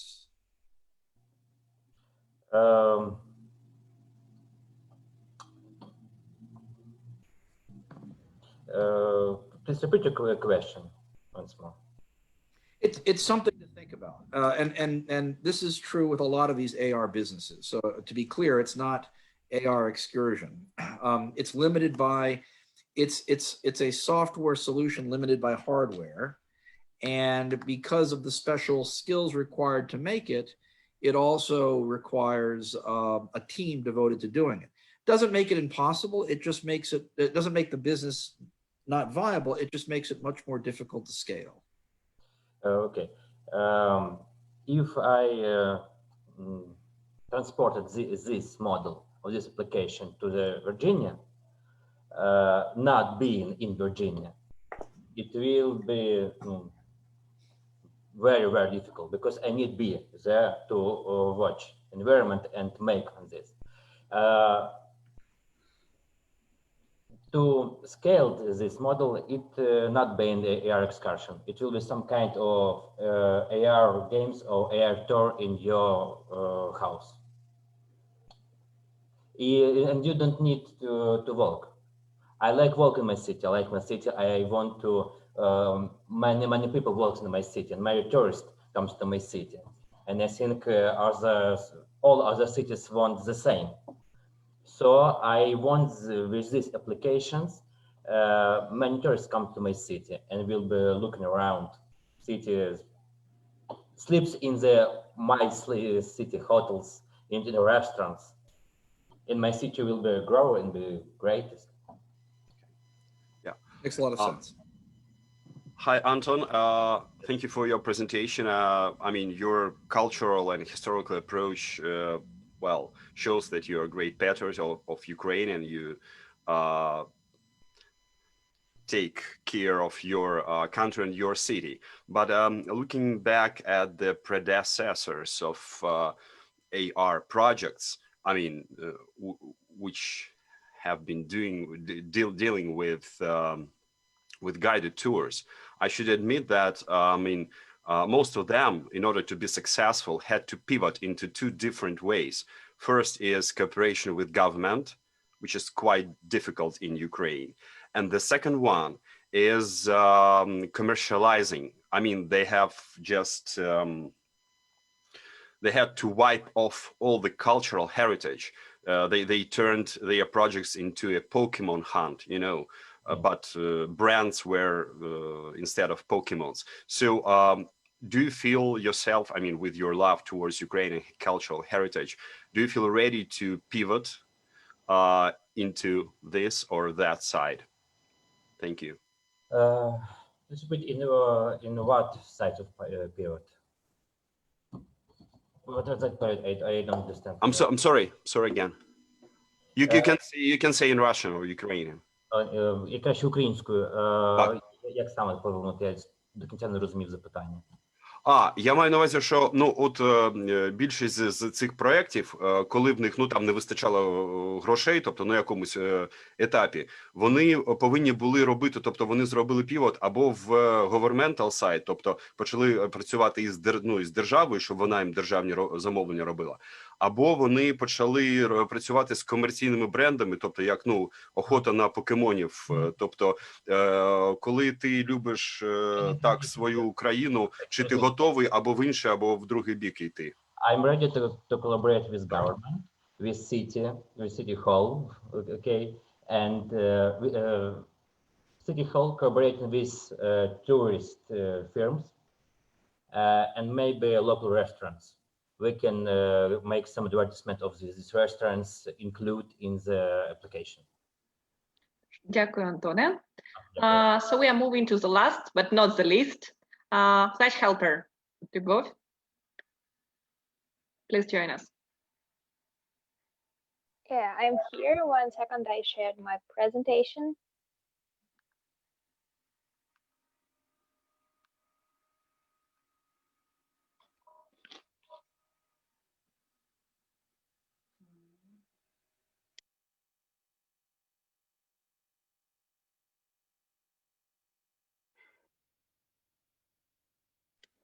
Okay, you can see my screen? Yes, can you please start to slideshow?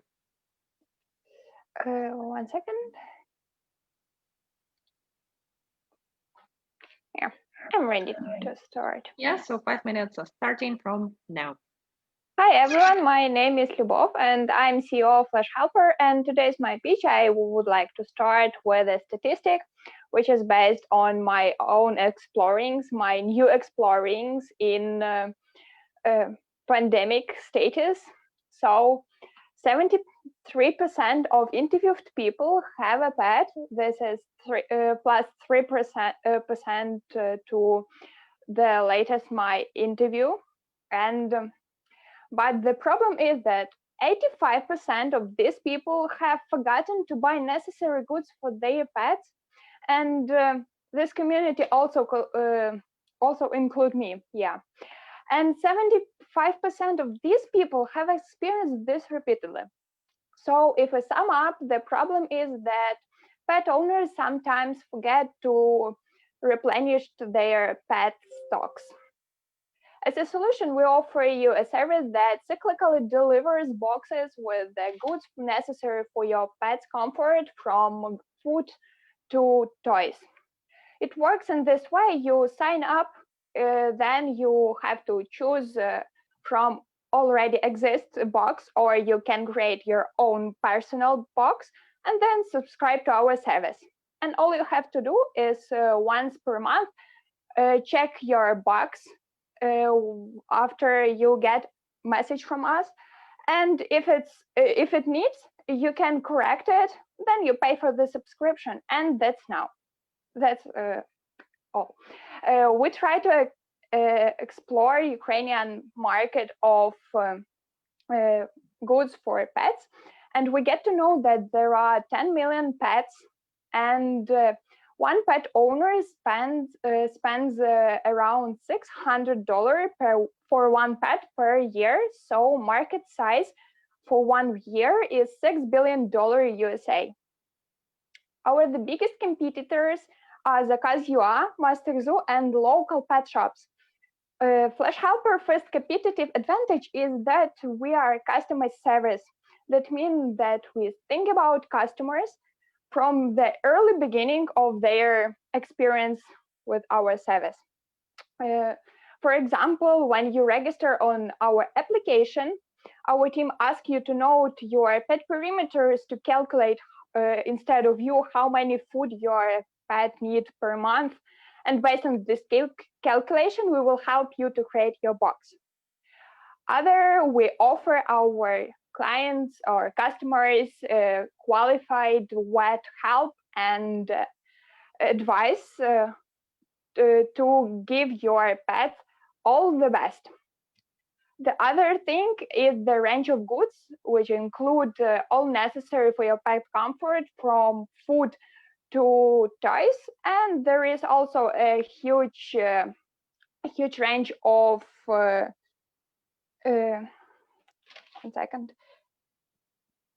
huge range of producers these items. Also, one thing why we are better than our competitors is that we provide cyclic delivery to our customers. That means our customers doesn't need to think about if it will be enough their stocks for their pet. They will always know that on this day, on this time, they will have their stocks replenished. We will earn money by subscription and partner. Our subscription will cost from $35 to $80 per month, and we will also earn 20% of the partner's turnover. We will use social media, partner, and target advertising to get people know about the Flash Helper. We will start from developing and testing MVP, like Facebook page, right after the hackathon. And on this stage, we plan to already involve veterinary support to make our customer journey as easy and full of pleasure as we can. Then we all, of course, develop our application and add some features like a place where pet owners can communicate between each other, and special help offer service for pet owners where qualified people can offer their help for pet, like walking or training their pets, or giving temporary resident. And the best goal is becoming an all Ukrainian service, and we go to make this true. Thank you for your attention. That's all for my presentation. Cool. Thank you, Любовь. So we are moving to the final round of questions. Okay, I'm ready. Oh, yeah, maybe the first one. Thank you. So it seems to me, first of all, I should admit that you haven't followed my yesterday's advice, and haven't added to your, when you say about subscription from $30 to $85. I advised you yesterday to put some indication that this is not only the service, but it also includes the goods which you actually deliver, because it could mislead not only investors, but also your customers. I believe that that's important. I would be happy if my colleagues, mentors agree with me or disagree. And the second question is, I mean, that's not the question. The question is, you've indicated the market of pet owners. I mean, you have, in Ukraine, there are 10 million of pet owners. But have you thought how much of them feed their animals with specialized food? Because it's quite common for the post-Soviet countries, let's say, to feed animals with what's left from the dinner, you know, but not with specialized food, because that could also recreate your, I mean, remodel your, let's say, targeted market. Yeah, thank you. Okay, thank you for your question. I try to answer them. Yesterday, I take a time to research, and I found that 68 to 70% of pet owners feed their animals with specialized food. Other 10% feed for natural food, and the last 20% by everything that. Okay, good. I mean, you have the answer. Even if you lied, that was convincing. Oh, why lie? No, I'm joking. Sorry.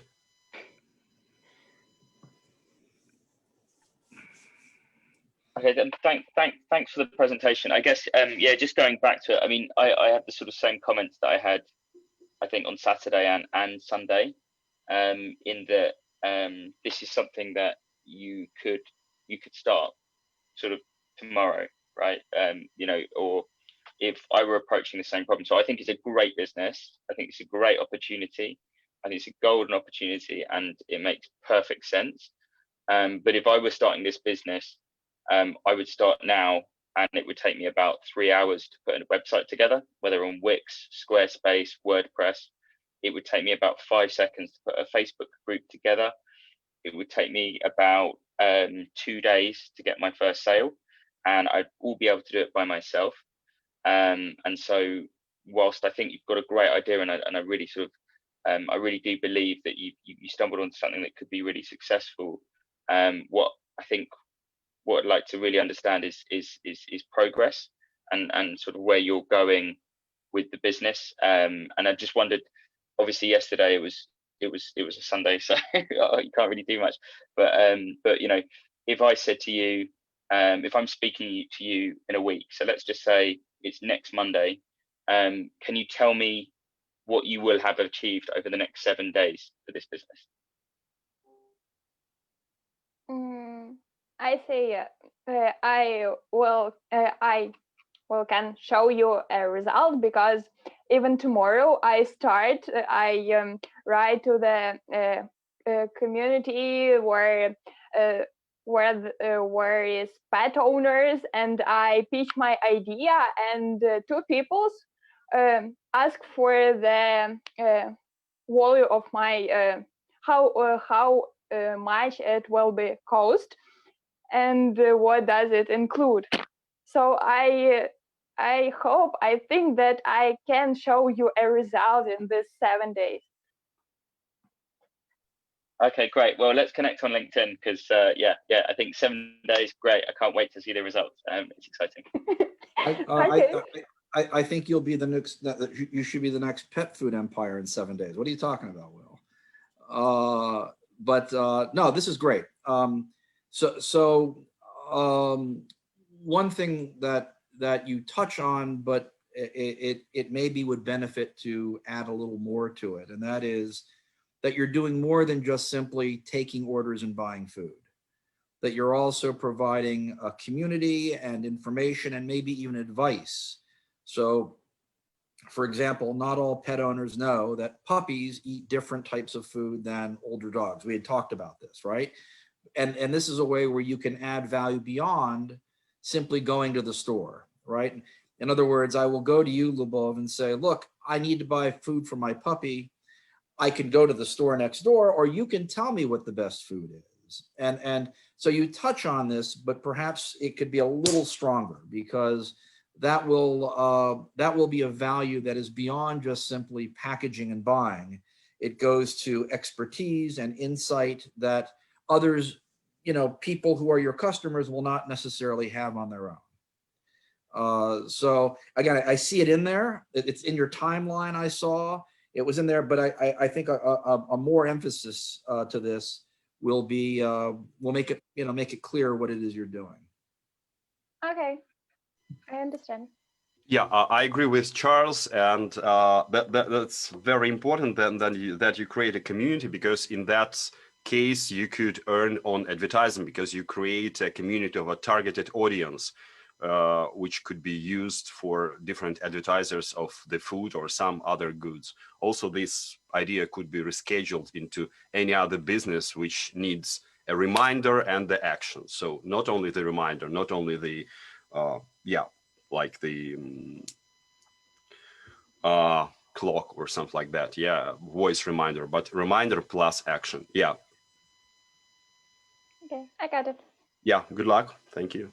Thanks. So thank you to both. Thanks to all of our mentors. We are officially finished with the main part, so with the pitches.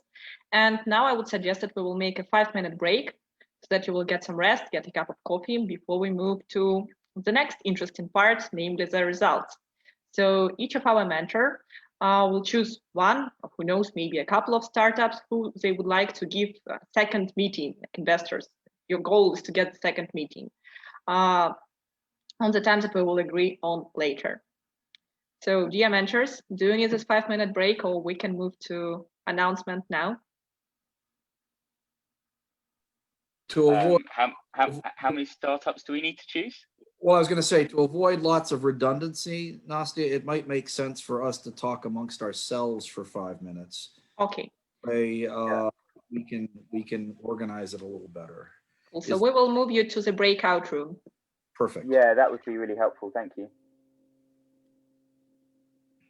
Yeah, give me a second.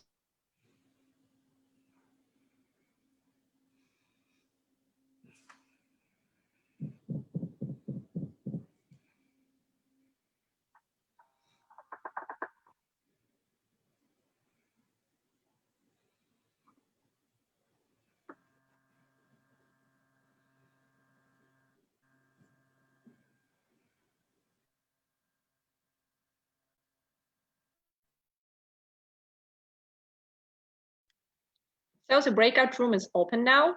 Please go to your personal breakout.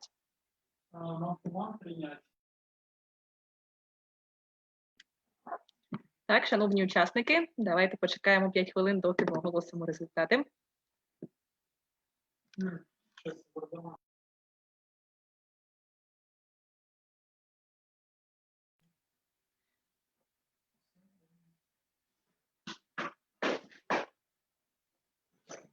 Ще раз дякуємо вам за Пітчі. Сподіваюся, наш таймінг не був для вас дуже жорстким.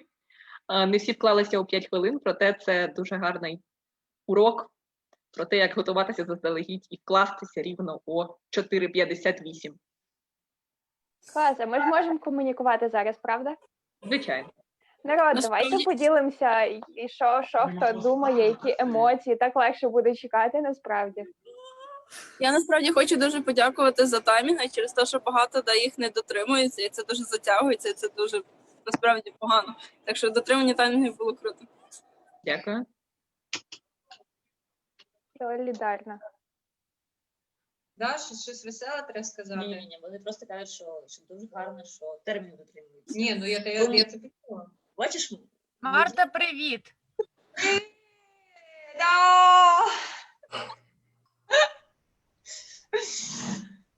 А Марта давно тебе помітила, така, о, це вона! Але я зазвичай виступала, тому вона, типу... Ні, я просто не хотіла смикати, да, і вже нарешті після того, як відстрілялася, зараз я вже займаюся якоюсь фігньою, мене додали в групу до румунських активних людей, фрілансерів, вони створили, всякі творчі люди створили групу, в якій вони кидають, всяку роботу закидають, типу, є така маленька робота, типу, кому потрібно, і хтось там каже, ой, мені потрібно, типу, а ще я вмію то, я ще нічого не розумію, мені просто пояснили сенс. Для всіх інших Марта мій проджект-менеджер, і вона просто ще, зокрема, директор румунського фестивалю. Тому вона про Румунію зараз багато говорить, бо так люди, я думаю, сидять такі, типу, а чому не говорять вообще, хто всі ці люди? Неважливо, ми зараз можемо говорити про що завгодно, тому що Попереджаю про що завгодно, ми все ще на стрімі у Фейсбуці. До речі, Анастасія Батьківна, те, що організатор, побачите, я не знаю по батькові, тому... Будь ласка, позбавтеся від по батькові, це також те, чому мене навчив. Так само Чарльз, ніяких пані, ніяких по батькові або прізвища, тобто у стартап-ком'юніті спілкуються за іменами, і це абсолютно окей. Окей, Анастасія, можете поділитися своїми враженнями від цих 3 днів? Чесно скажу, перше враження, це для нас, для Інституту права, технологій та інновацій, перший хакатон, який ми організовуємо. Ми маємо досить гарний досвід в команді. Я та, звичайно, Ольга Сімпсон, участі в інкубаторах, пітчах, тобто я сама пройшла з VR-том дуже багато пітч-сесій, тому я, як ніхто розуміє, наскільки важко вкладатися у 5 хвилин. Особисто ми наш пітчинг на демо-дей перезаписували 12 разів, доки я повністю вклалася, так мені Владислав підказує, 13 разів, доки я вже була повністю задоволена тим, що ми записали, і так кожного разу, коли ми кудись подаємося, тому ви дійсно дуже великі молодці. І я не буду, звичайно, обирати, я тут не ментор, щоб обирати, хто в мене улюбленець. Дуже класно, що ми дійсно за такий короткий час зібрали настільки різні стартапи, і, в принципі, для українського стартап-ком'юніті саме хакатони націлені на креативні, ну, такий, напевно, таких досить відомих, можна назвати хакатон, який проводився Гет-інститутом та House of Europe у червні.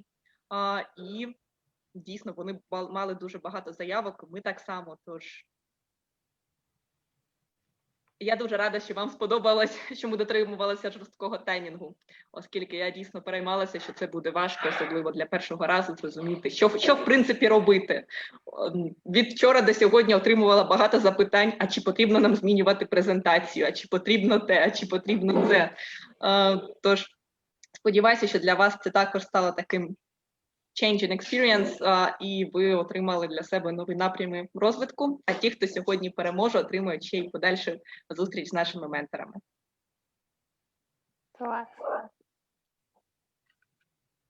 Так, це дуже унікальний досвід. Я дякую всім організаторам, тому що це в мене перший хакатон стартапів. І це було дуже круто, неймовірно. І тому що треба було пічити англійською мовою. В принципі, це для мене не є складно, але американську трошки складно розуміти, американську, англійську. Ось, ну, а взагалі дуже цікаві люди з різним рівнем досвіду, і це класно різний point of view отримувати від кожного з менторів. Тому всім дякую за організацію. Дякую вам, Віра, за фідбек. Дякую, що долучилися до нас з вашим стартапом, і що приєднали до себе також інших учасників. Ваш стартап отримав найбільше заявок від наших учасників, які не мали команди, ніж будь-який інший. Тож це вже така маленька перемога навіть на початку. Я б теж хотіла сказати кілька слів. І сьогодні я то заходжу, то виходжу, бо не мала можливості бути постійно. То я, перш за все, дуже вдячна тим, хто мене пускав сюди постійно. Це було досить складно, я думаю. Бачити постійно моє прізвище і ім'я, знову хочу зайти. Окей, так. Також хочу сказати, що для нашої команди, власне, цей хакатон – це дуже важливий і такий, я думаю, великий і, напевно, перший крок кудись подальше, аніж просто ідея, та? І те, що, власне, в нас є така співпраця з Світланою в тому числі, і саме так.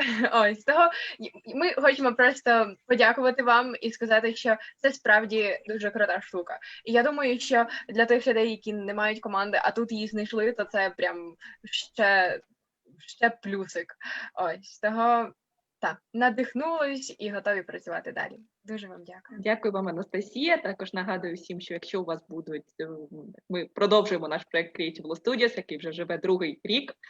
Зокрема, реалізується вже вдруге за підтримки Українського культурного фонду. Ми, звичайно, завжди дуже раді, тож якщо ви маєте запитання юридичного характеру, бізнесового характеру, оскільки цього року наш проєкт, він стосується як юридичних, так і бізнес-питань, будь ласка, звертайтеся на цій сторінці, де зараз ведемо стрім.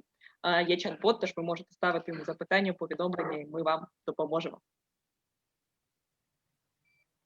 Так, я ж, до речі, дізналась про вас через Creative Studies, тому що я у вас на фешн-програмі, і це насправді дуже корисна штука. Стільки, типу, я дивлюся, я розумію, що в мене було це питання, це між собою корелюється. Ну, тобто, реально. І ми писали, що дуже було важливо для нас всіх, хто нас в чаті, в Телеграмі, щоб ці лекції подовжилися в доступі, тому що ми розуміємо, що поки не дійшов до певних питань в практиці, складно осмислити саму лекцію. І ми такі, типу, подовше тримати. І я вдячна, що до січня, по-моєму, ми можемо їх дивитися, це дуже круто. Так. У мене тут на фоні є наш технічний спеціаліст Владислав, якраз задоволено посміхається. Дійсно, у вас, звичайно, буде доступ.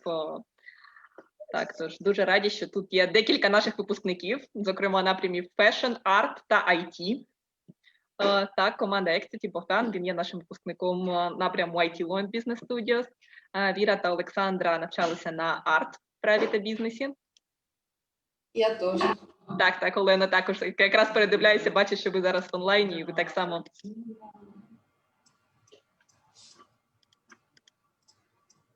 Чекаємо на наших менторів, щось вони вже більш ніж 5 хвилин садяться. Важко. Тільки прекрасні люди і стартапи.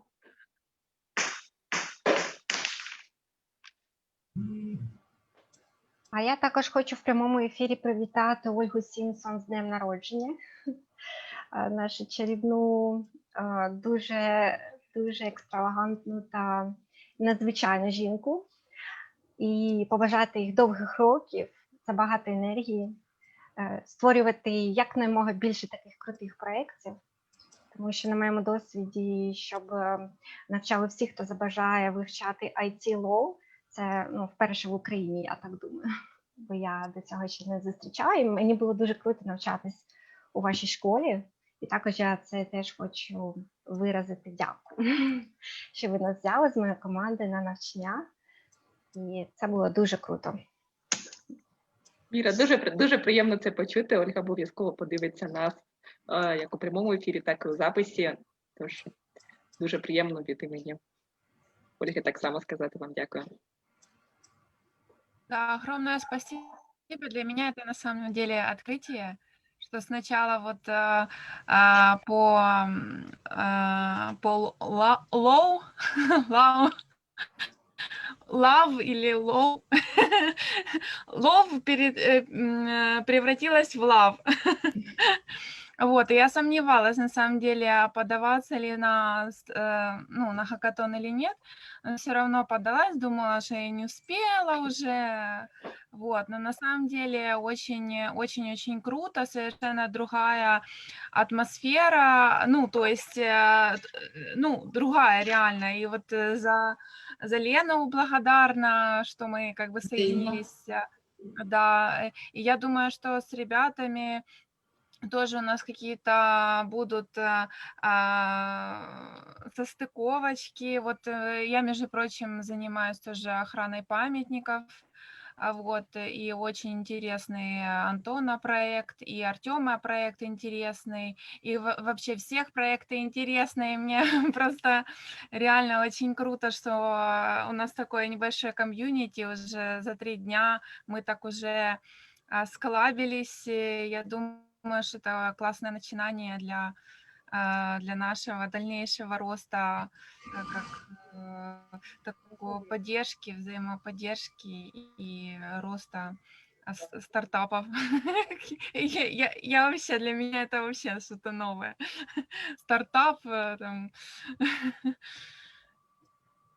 Большое спасибо. Дякую вам, Олександр, за відгук. І я зараз на хвилиночку під'єднаюся до наших менторів, запитаю, як у нас процес.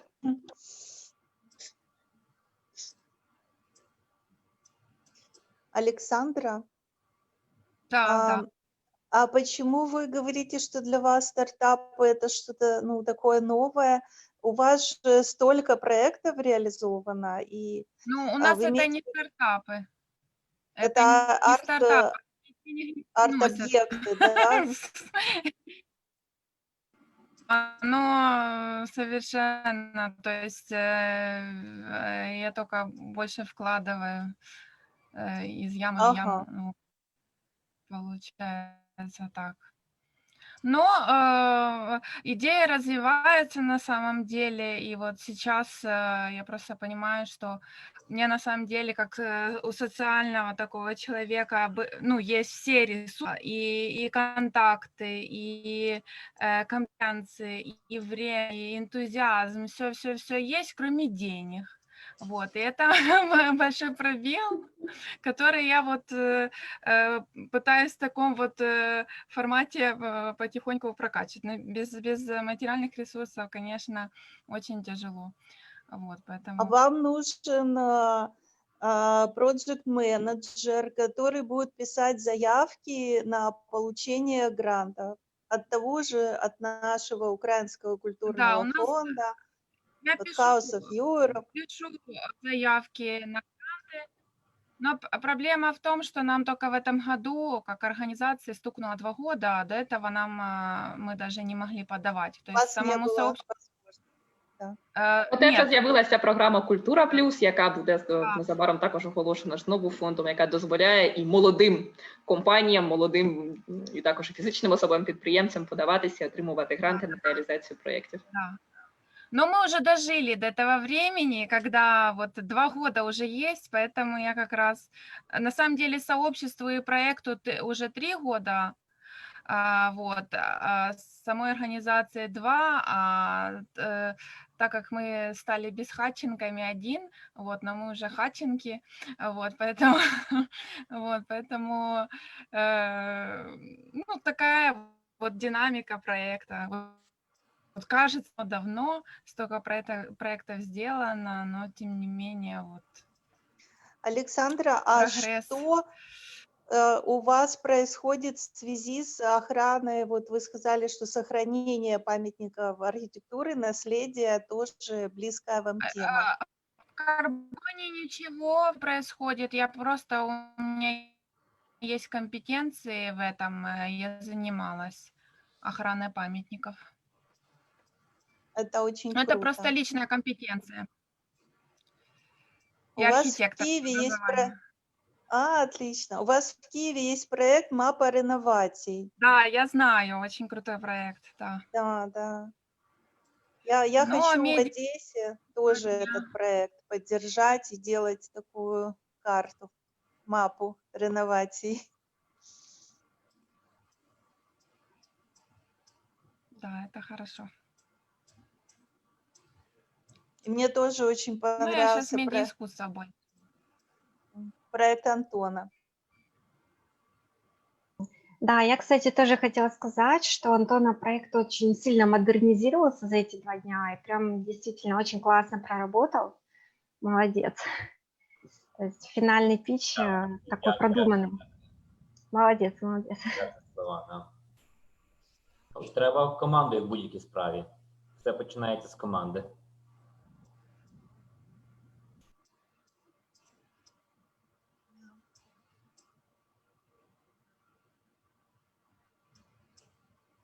Так долго менторы решают, да? Тяжело им Им выбирать. звоночек не ставят.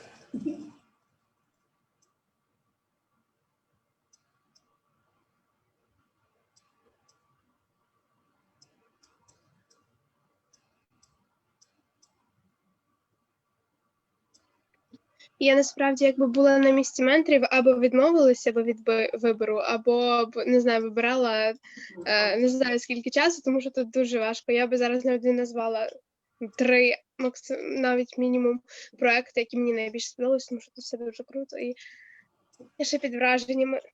Язик заплутається, одним словом.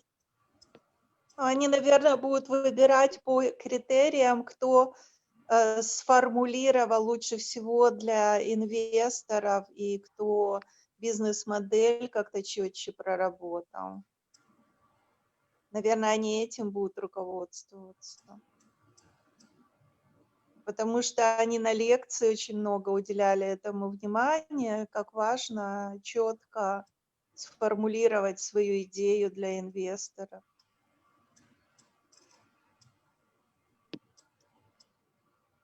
А у нас часто проекты, мы не очень меркантильные, у нас больше социальные какие-то идеи нас привлекают, увлекают. Знаєте, прекрасний пан Петренко, Іван Петренко сказав, що кожен стартап – це про гроші, тому соціальні ідеї – це дуже круто, але все-таки їх і слід монетизувати з часом.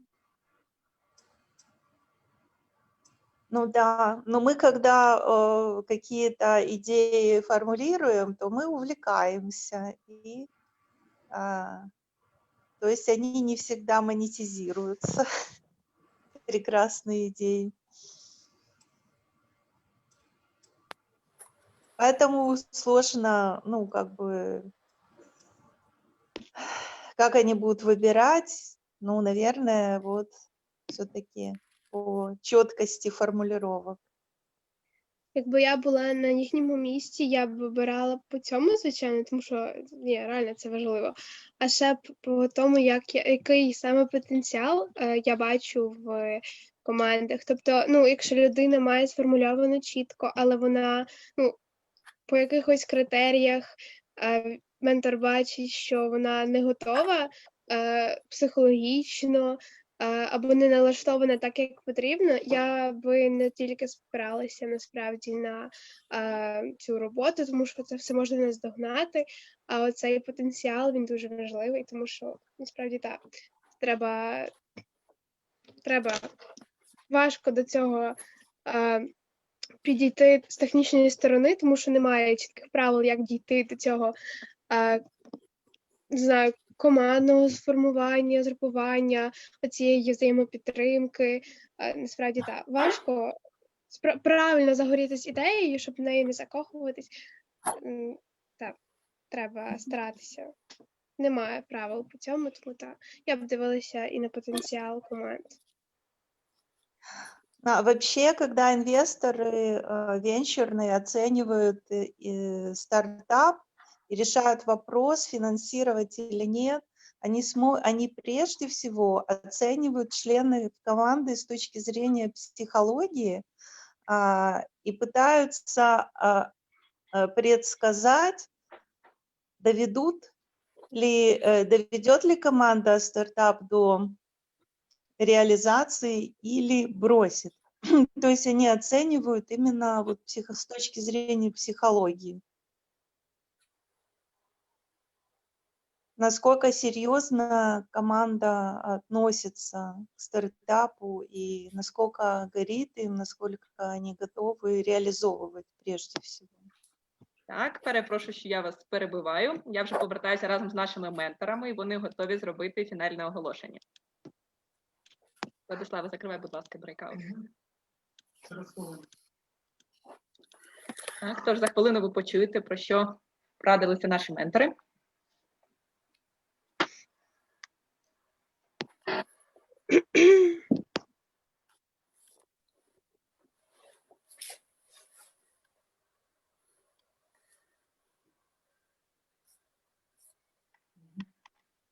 So Charles, William, and Denise are here.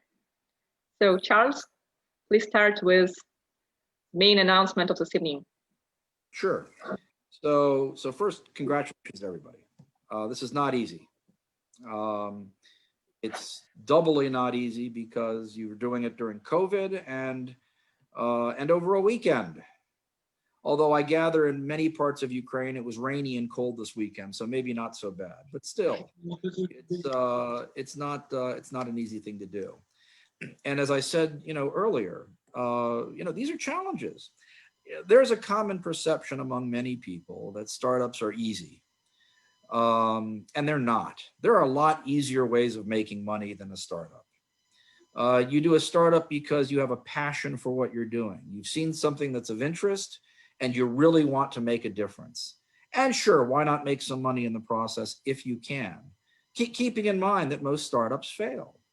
You also are passionate about the entrepreneurial experience itself. This is fun stuff once you get over the hard work. And you have to appreciate both the highs as well as the lows. And hopefully there are more highs than lows, although not often. And so again, congratulations to all of you. I will say that as a group, I've seen a noticeable difference between what I first read online when the pitch decks were submitted to Nastya and Olga and what we saw today. And the ability to pivot and the ability to be flexible and thoughtful, and maybe most importantly, self-critical are quite important. It'll just make you stronger. Most people, when they focus on pitches, focus on what's on the piece of paper. And as we've talked about, that's not really the real value of this process. The value is the 90, the 95% that you don't really see, but it supports what's on the piece of paper. And again, over the last sort of 3 or 4 days, we've seen this very, very clear, deliberate thought process, this self-criticism, this ability to think through what it is you're doing as you're moving towards a business. So regrettably, it's a competition. We'll talk about what the outcome was in a moment. Like all competitions, you have to pick, but really, I want to say congratulations to everybody. You've really done some good work, and even if you're not selected, please continue to plug at this. The fact that you are spending the time during this time to do it says a lot about your long-term goals, your long-term capabilities, and what I expect to be your long-term achievements. Will? Yeah, just to echo everything you said, and particularly around the level of progress in communicating your ideas. To go through very briefly with To Do, I thought that you're very early on in your journey, but it's a great idea. With Carbon Line, the fact that you've got this 30,000 interactions with people and the way that you transformed it into an e-learning product, I thought was really interesting. Svetlana, the fact that you've done what you've done so far and the complete turnaround of the pitch, congratulations. With Exity, you guys, you're tackling a very complex problem, very interesting. Well done in expressing the idea, and well done for building such a strong community of advisors around you. Childify, I saw a demo of a product, like you've actually built something that you're ready to take there, and and I love the way that you did the manual thing first. With AR for art, this is a very difficult area, and you're tackling a very difficult problem case, so that was very brave of you. mum for mum, such an important social issue. And one of the things is, probably the most socially impactful out of all of the businesses. And as a social entrepreneur, I really respect that. Clothify, I didn't realize that you guys were as old as you are, and there's me like asking very complex business questions to you from 14 plus, well, close to 16 years of starting businesses and running them. So I feel a bit bad. Sorry, guys, but well done. Like 2 or 3 times older than you are. I mean, gee. Yeah, exactly. Do you know what I mean? AR excursions, I love your passion, and I love the fact that you can create these beautiful experiences in augmented reality. And finally, Flash Helper, the fact that you've got on this massive business model that could have really high potential. So every one of you had something about you that I really enjoyed speaking to you about, and there were a lot of really good business models in there. Over to you, Dennis. Yeah. Well, first of all, thank you to my colleagues, to Will and Chuck, and thank you for the opportunity to see so many interesting ideas here and outside of Ukraine. Well, I remember myself in your position when 5 years ago I took part in my first hackathon with my own startup, and I was preparing a lot. And what I've heard as a result that I'm too weak. So my project, my idea is too weak, so we can't help you. So for the next hackathon, I was preparing and days and nights. And what I've heard as a result, you are too well prepared. You do not need any help. You know everything better than the mentors. Of course, they were joking. So I try to be somewhere in the middle. So my third hackathon, I thought it would be success, but it still wasn't, because I heard you do not have your personal face. I mean, you're something, you're invisible. You're somewhere in the middle. That's where I wanted to be. So so that's why I decided to create the accelerator and telling everyone that they do have the face or do not. I'm joking for the second time. I just I spent in the sphere of startups 3 years in a row before creating the accelerator. But so I understand what you not understand, but yeah, well, let's say, yeah, I understand what you might feel now and what you've experienced from there. So taking into consideration my sphere of expertise and my knowledge, I try to let's say to select startups with let's say following, let's say, four categories: passion, level of expertise, the strengths of the team, and innovation. So which means applicability of the startup to be implemented in whatever scheme, whatever happens, either online or offline, either let's say food and beverage, or pivoted to some other let's say stock market maybe. So considering that, we've chosen several startups. We'll be happy to advise too, as well as the winner, as well as the several special prizes. I believe that Anastasia will announce that. Okay, so I will announce startups that Charles, William, and Dennis have chosen. Please do not take it as the first, second, or third place. We do not differentiate on that. And first one, that was very hard choice. I mean, I should say that you all have my Telegram. You can address to me whatever happens, and those who haven't been selected into these 3 startups, I mean, of our joint decision, you can freely ask me questions. I mean, yes. Yeah, and feel free to reach out to all of us on LinkedIn. Yeah, please do. Yeah, so thank you so much for being so communicative, and so I'm really happy to hear those wonderful feedbacks regarding the young Ukrainian startups, and that we gathered them on the hackathon, which is also the first hackathon for us to conduct. And the first startup that I would like to announce is Svetla Volka Design. So Svetlana, congratulations. Ukrainian fashion tech has a great future.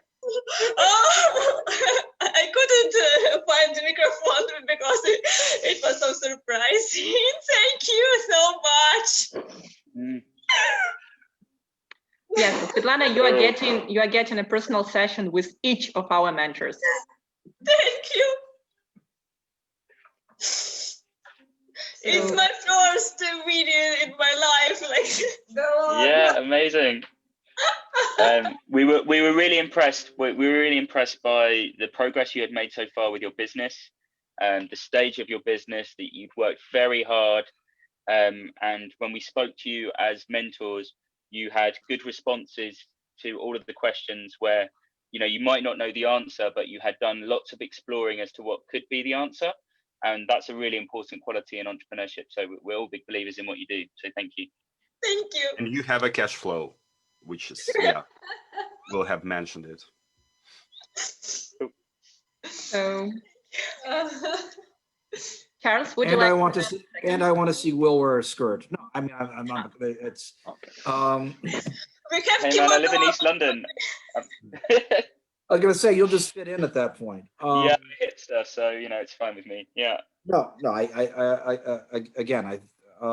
There is for all early stage startups a lot of work to be done, but I think everything's pointing in the right direction. Also, there are 3 startups, which 3 of us will be happy to give our time to. I think 4. Yes. 4? Yeah. So the second one is. No, I mean 3 of us, 3, and 4 is one of us. No. No, there were 4. And then, okay. Yeah. If you're convinced, I mean, Jack, please announce those, and I'll agree with you, whatever you say. yeah. So yeah, I agree. Yeah, same here. Sorry, Yes. Yeah. Cool. So we are moving to the second startup to be announced, not the least, and it's Flash Helper.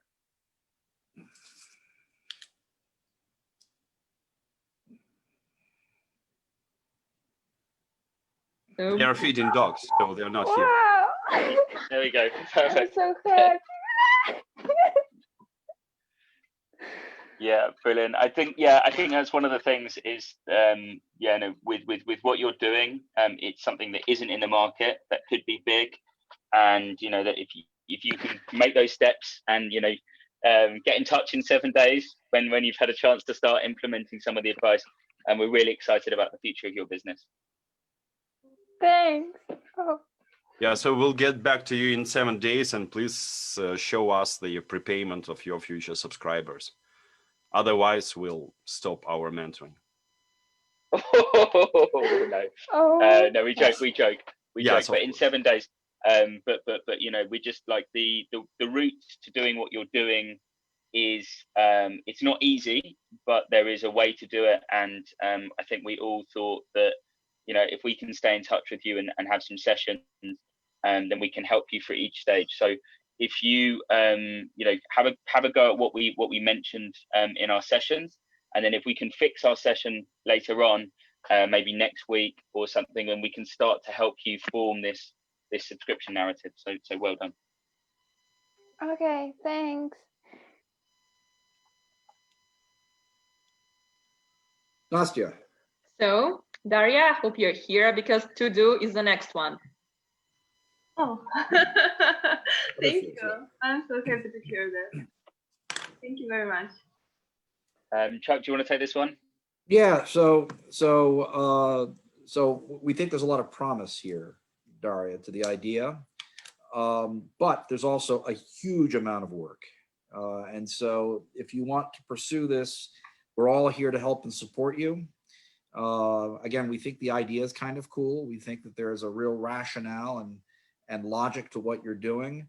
But you'll need to really go out and a lot of the things we've talked about, customer discovery, building the business model, and thinking about not just Kharkiv. I know Kharkiv is your home, but there is a world outside of Kharkiv. Yeah.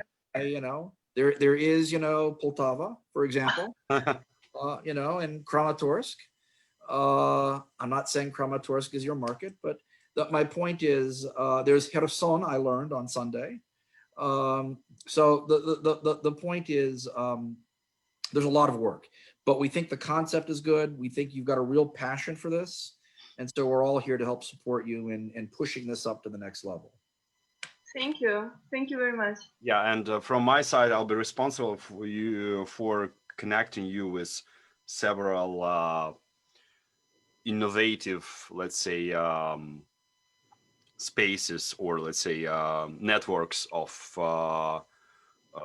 coffee brewing and food and beverage, which I know from Ukraine. I mean, I know the owners, and I know that they do have such a problem. That's why I also voted for your startup. Thank you, Dennis. Thank you. Cool, and we are moving to the next one, which is Childify. Yay. Yes, team. There you go. Celebrating in the rules. So with you guys, you know, as with, we felt like Flash Helper, To Do, and Childify, you guys are kind of all in this bracket where you've got a brilliant idea in a brilliant market that shows lots of potential. I think with you guys, I love the fact that you started with this whole manual testing the process. I love the fact that you've built your prototype and it's ready to go. I thought that was really good, and I think that's something that you guys should get a lot of respect. You've got a good team and you built something, so we really like that.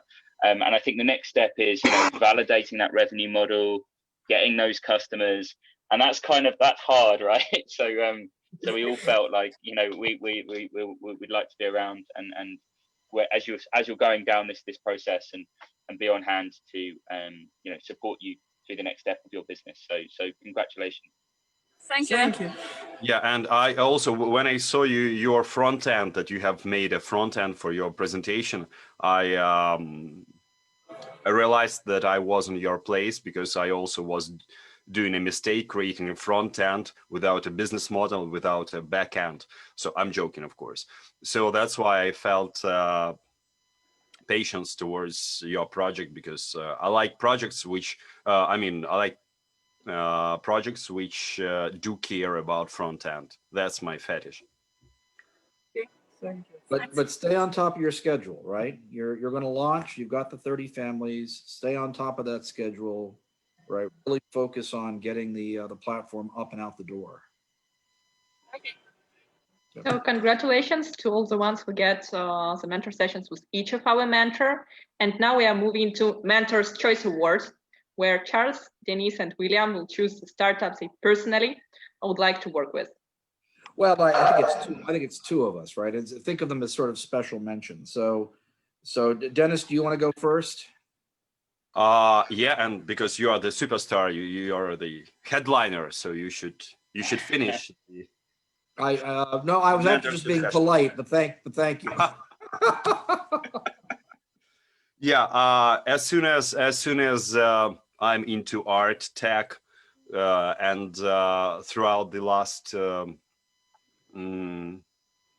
half a year, I've been writing to a number of art editions and economic editions about the importance of online education. So I think that my level of knowledge and the energy of the founders of Carbon Line could work well together. So I could, I think I have some ideas which I'll be happy to deliver to you through our mentorship. Thank you very much. I think it's great because we have some. Ну, я думаю, очень будет круто даже сколлаборироваться, потому что идей на самом деле много, но как их структурировать, никто не знает. Сделаем, да.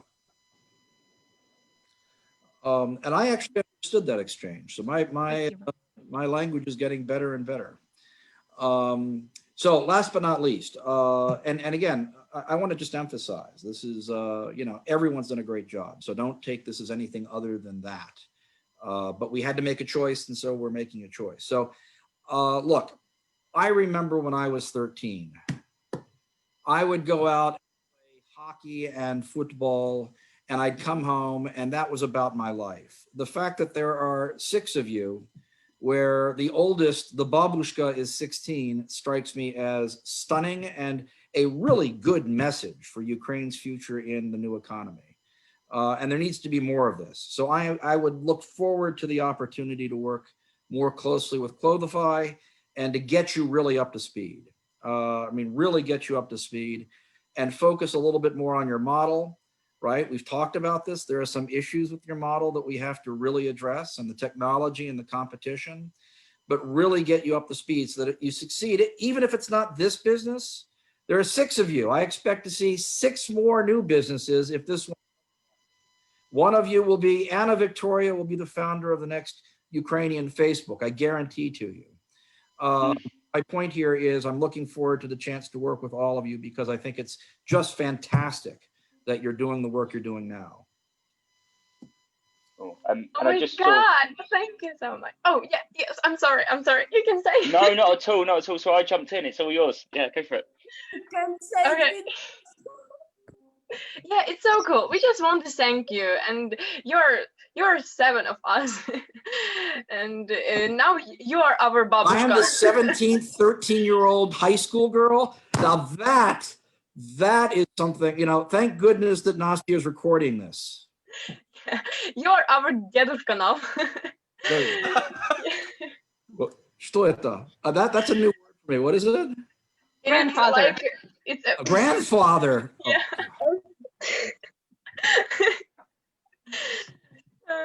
So I'll be dedushka.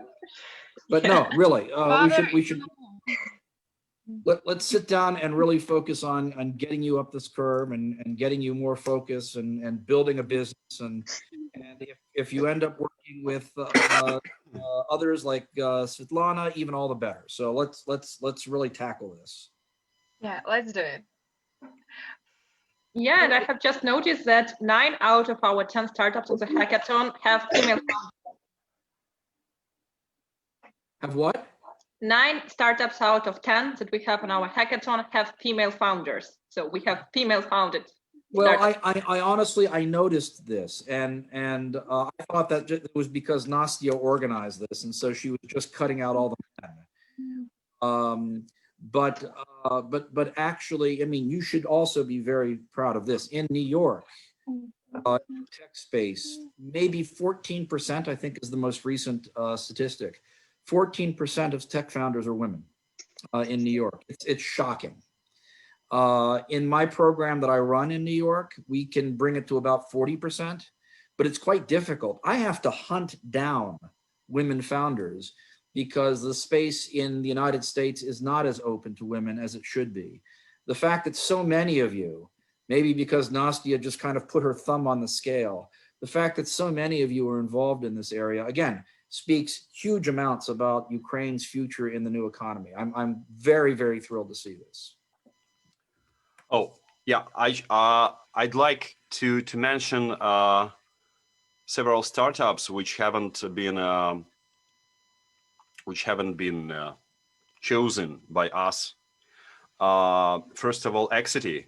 And why didn't happen? Because guys and girls, you have already created the business, so you're full packed. You even have your legal advisor inside your team among the organizers. Personally, me, I have nothing to share with you. You know some cases better than me, so I have nothing to add, nothing to contribute to you. I don't think that my mentorship would give you some kind of growth. That's my attitude. But I really wish you good luck. You're great. You're great. But your pond is bigger. Thank you. We fully understand. No worries. Yeah, guys, just to say, reach out on LinkedIn once you've got your pilot live, or reach out on LinkedIn now. I think we've already connected, but yeah, when you get to that point where you're really confident about what your product is and you want to explore how to take the business further, please do drop me a line, particularly with respect to the UK market. what I was going to say in that regard is, I mean, as you know, I work in a Ukrainian startup incubator, but we have people who are Ukrainian, but where the business is not necessarily directly tied to Ukraine, who join the incubator. So if you decide that you need, I mean, there are things that you can. This is true of any business, right? There are things you can improve on. Again, the switch between yesterday and today was phenomenal. I can see Emily didn't sleep. If you decide you want that type of additional support, just let us know, and we can talk a little further about kind of how Ukraine you are, because that's a key thing for our incubator. I know Bodan is Ukrainian, I guess. I gather. Yeah. But we can certainly talk about this further. But the idea of that I think you're hearing, which is you're fairly far along. There's a kick where you want to get to another level. When you're ready to do that, just feel free to contact me. Yeah, as well as when you would like to pivot into art or to create a second startup connected with arts and culture. So you're welcome to write me back and. Thank you for support. Yeah, cool.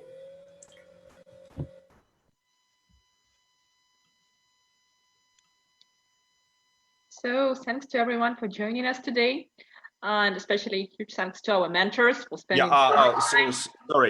Sorry again. I'd like to say special thanks to Artyom, to Vera, to others, guys and girls who maybe deserve better than us, to Anton. But please feel free to write me personally. I mean, you have brilliant ideas. Unfortunately, in some cases, I mean, they need to be polished. Either polished, I will not say who needs his idea or her idea to be polished, or just to find their niche inside the big super idea of conquering the world. Sometimes when you want to create a Rolls Royce, your MVP needs to be a roller board, not the wheel from the Rolls Royce. So yes, so thanks to everyone, and I like the ideas, but we chose the ones whose approach we liked as well. I want to tell personally to every mentor. We spent all these 3 days. It was really nice to meet all of you, and it was brilliant experience and unforgettable memories of this time. And thank you so much, and I hope to see you again. Yes, and actually I learned a lot, and it was very helpful. Thank you. Well, thank you very much. Thank you. So, are there any other feedbacks?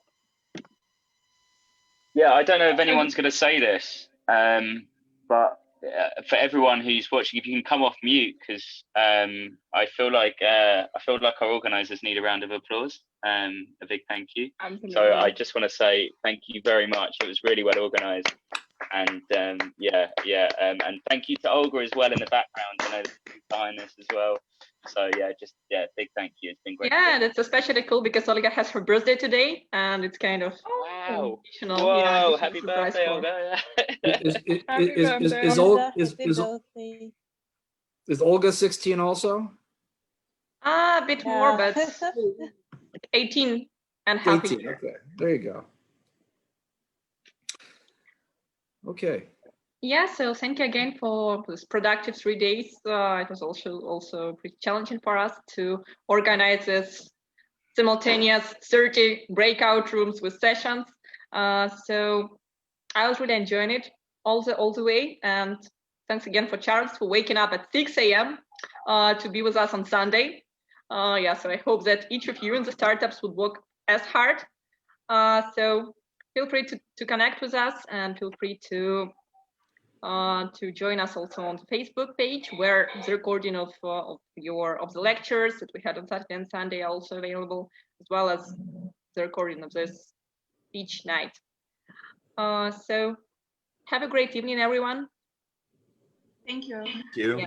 Thank you. Have a great Anyone else? day. Bye. Bye. Guys. Thank you. Thank you. Bye. Thank you. Goodbye. Thank you.